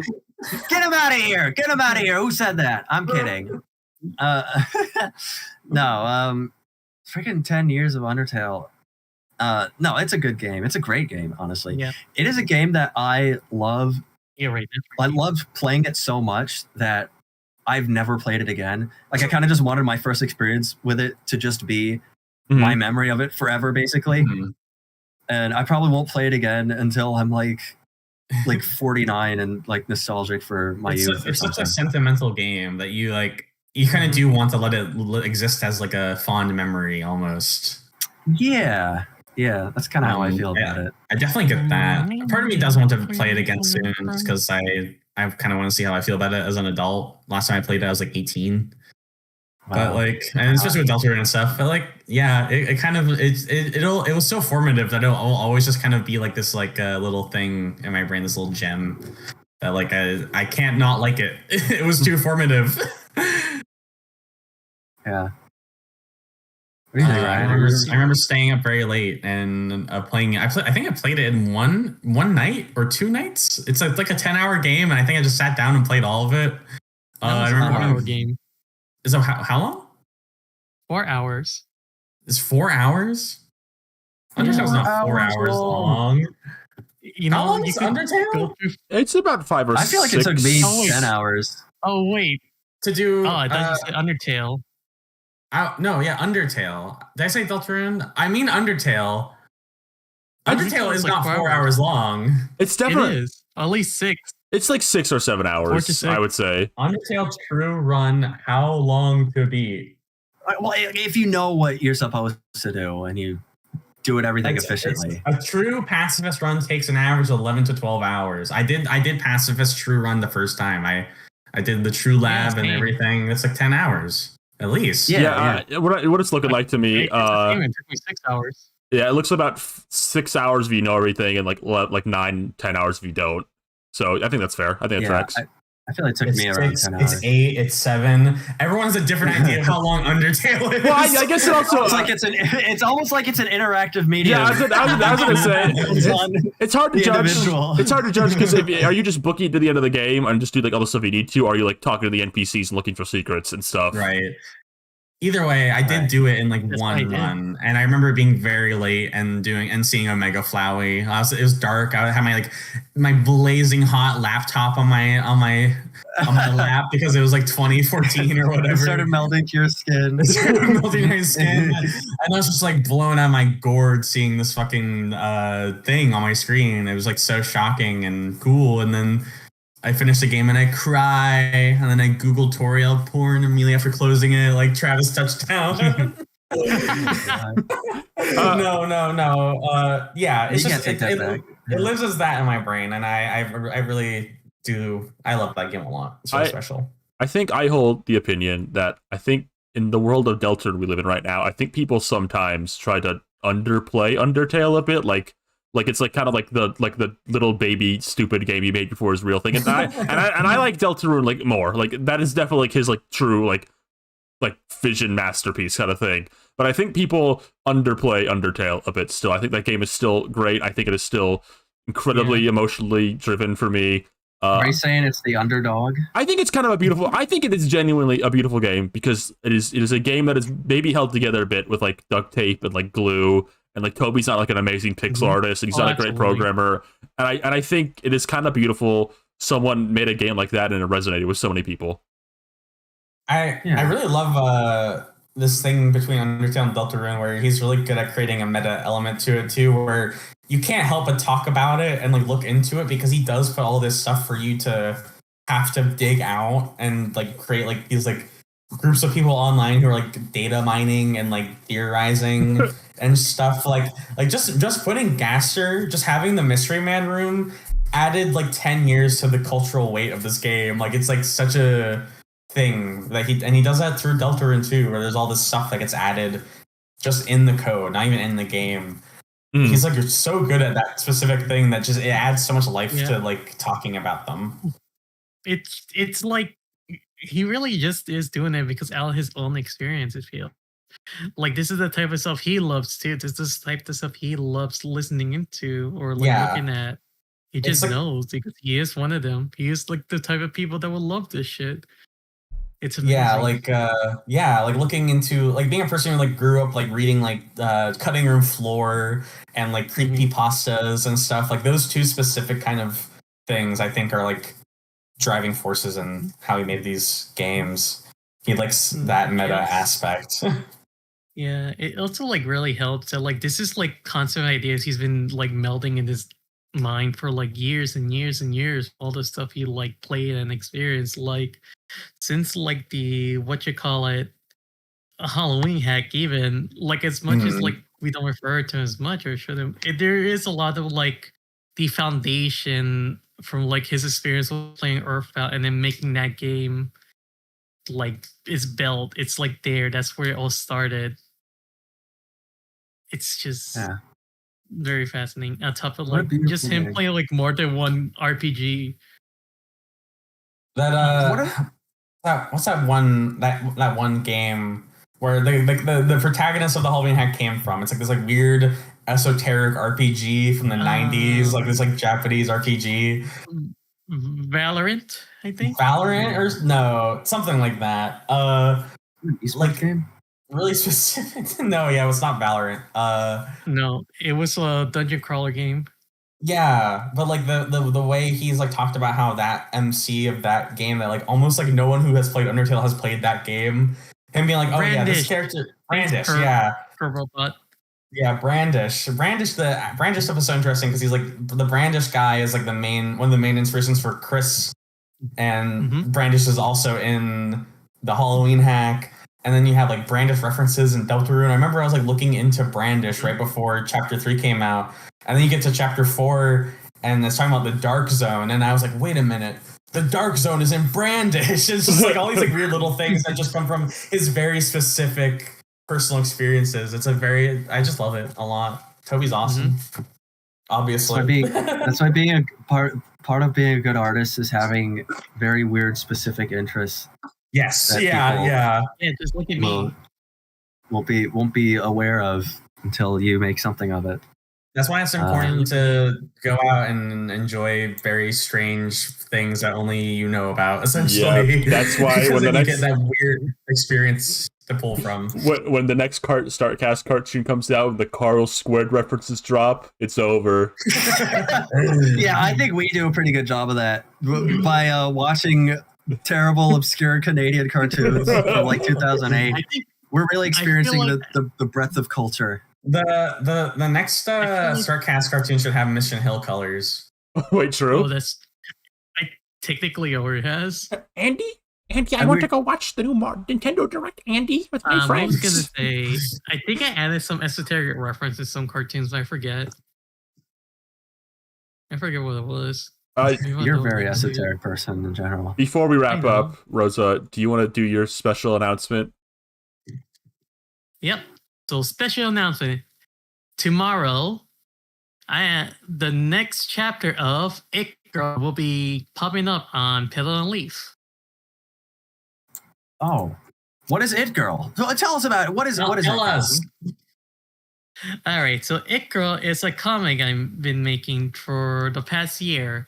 It is about a disaster woman who just went through a breakup and is trying to cope with a mannequin. Okay. This has been inspired by the likes of Mike and Melissa. Of course. Oh my God. You're beloved. Yes. Awesome. So now I'm sold. I'm sold instantly off of that. So if you want to start catching up, you could look up not Mike Willis. No, you could look up Pillow and Leaf on the Pillow and Leaf Yuri website. You could also follow Pillow and Leaf on Blue Sky. Let's get a link to that. Can you give us a link? No, I'm doing it right now. Okay. Actually. No, I got it ready. All right. So yeah, read It Girl on Petal and Leaf. .neocities.org, everyone. Yeah. There's going to be a bit of blood this time. A little bit of blood. Yeah. A little bit of blood. Lilith, before we wrap up, do you want to promote anything before I click end stream? I haven't really put out anything particularly since the last time I was on. I think Sunshine Backwards is out. You were last on like a year ago or something. Was it? Right? Was it a year ago? Yeah, right. You haven't been on this season, and we haven't done it. We haven't. Yeah. There you go. Okay. Yeah. Then in that case, I guess I'll bump Sunshine Backwards. That was like my latest visual novel. Speaking of pulling from very specific experiences, this game is like about. It's about like creepypastas and Sonic R and like jerking off to really weird like R34. Wait, is there like an age rating on this? Should we just like post this? It is. You can post it, but it is like a game for adults. But I don't think that's it. Okay. Yeah. It's a game for adults. It's a visual novel. It takes like an hour to read. Pulls from very specific. It's like kind of autobiographic, but like all the characters are me. It's a very important game to me. I just put a lot of myself into it, and it was kind of crazy to make, and I'm very proud of it. So I'd love if anyone read it and stuff like that. I read it the other time. It was really. I read it. I gotta say, it's an amazing experience. Thank you. No, yeah, I remember seeing you react to it. And I was like, yay! I'm glad you liked it because, like I said, I put a lot into it. That was like it was very. Kind of difficult to do, but I'm very proud of it. I went back to the files when you mentioned there was like something hidden in there. Yeah. There's meta stuff in there. You can file hunt. There's a password you gotta pull out. Like so meta, just like Undertale. It's just oh my god. All right. Well, yes, Kate did do art for it, and I made my entire life seeing that. Also, I am trying to maybe stream soon. I was maybe thinking about doing it tonight, but I'm completely burnt out from this insane. Oopsies. Yeah, sorry, thing. we kind of ruined that for you. I'm sorry. No, it's okay. But I am gonna try to stream soon. I am gonna be playing. Happy Wheels. Yes, I do want to play some Flash games. Have you guys? Anyone in the chat? Y'all know Katie. Y'all know Stella. And the weird shit that we get up to on Feud Friday. I want to do like a stream that kind of has that energy soon, where people do like Flash games and look at old videos. And I also want to get through my RPG backlist, so I think I'm going to do some like dungeon crawling shit. I'm playing Digimon World soon, which is not exactly that, but it's kind of the same energy, and also playing Shin Megami Tensei. So yeah, if you're into that kind of stuff, and just chilling out with some like moody, weird old games or weird internet shit, I'm gonna try and do that soon. So keep an eye on my Blue Sky if you care about that stuff and like seeing me on this show, because that's the energy I'll try to have. All right. Yeah. You should play Sonic RPG if you're gonna be playing Flash games and RPGs. Which one? What? Sonic RPG.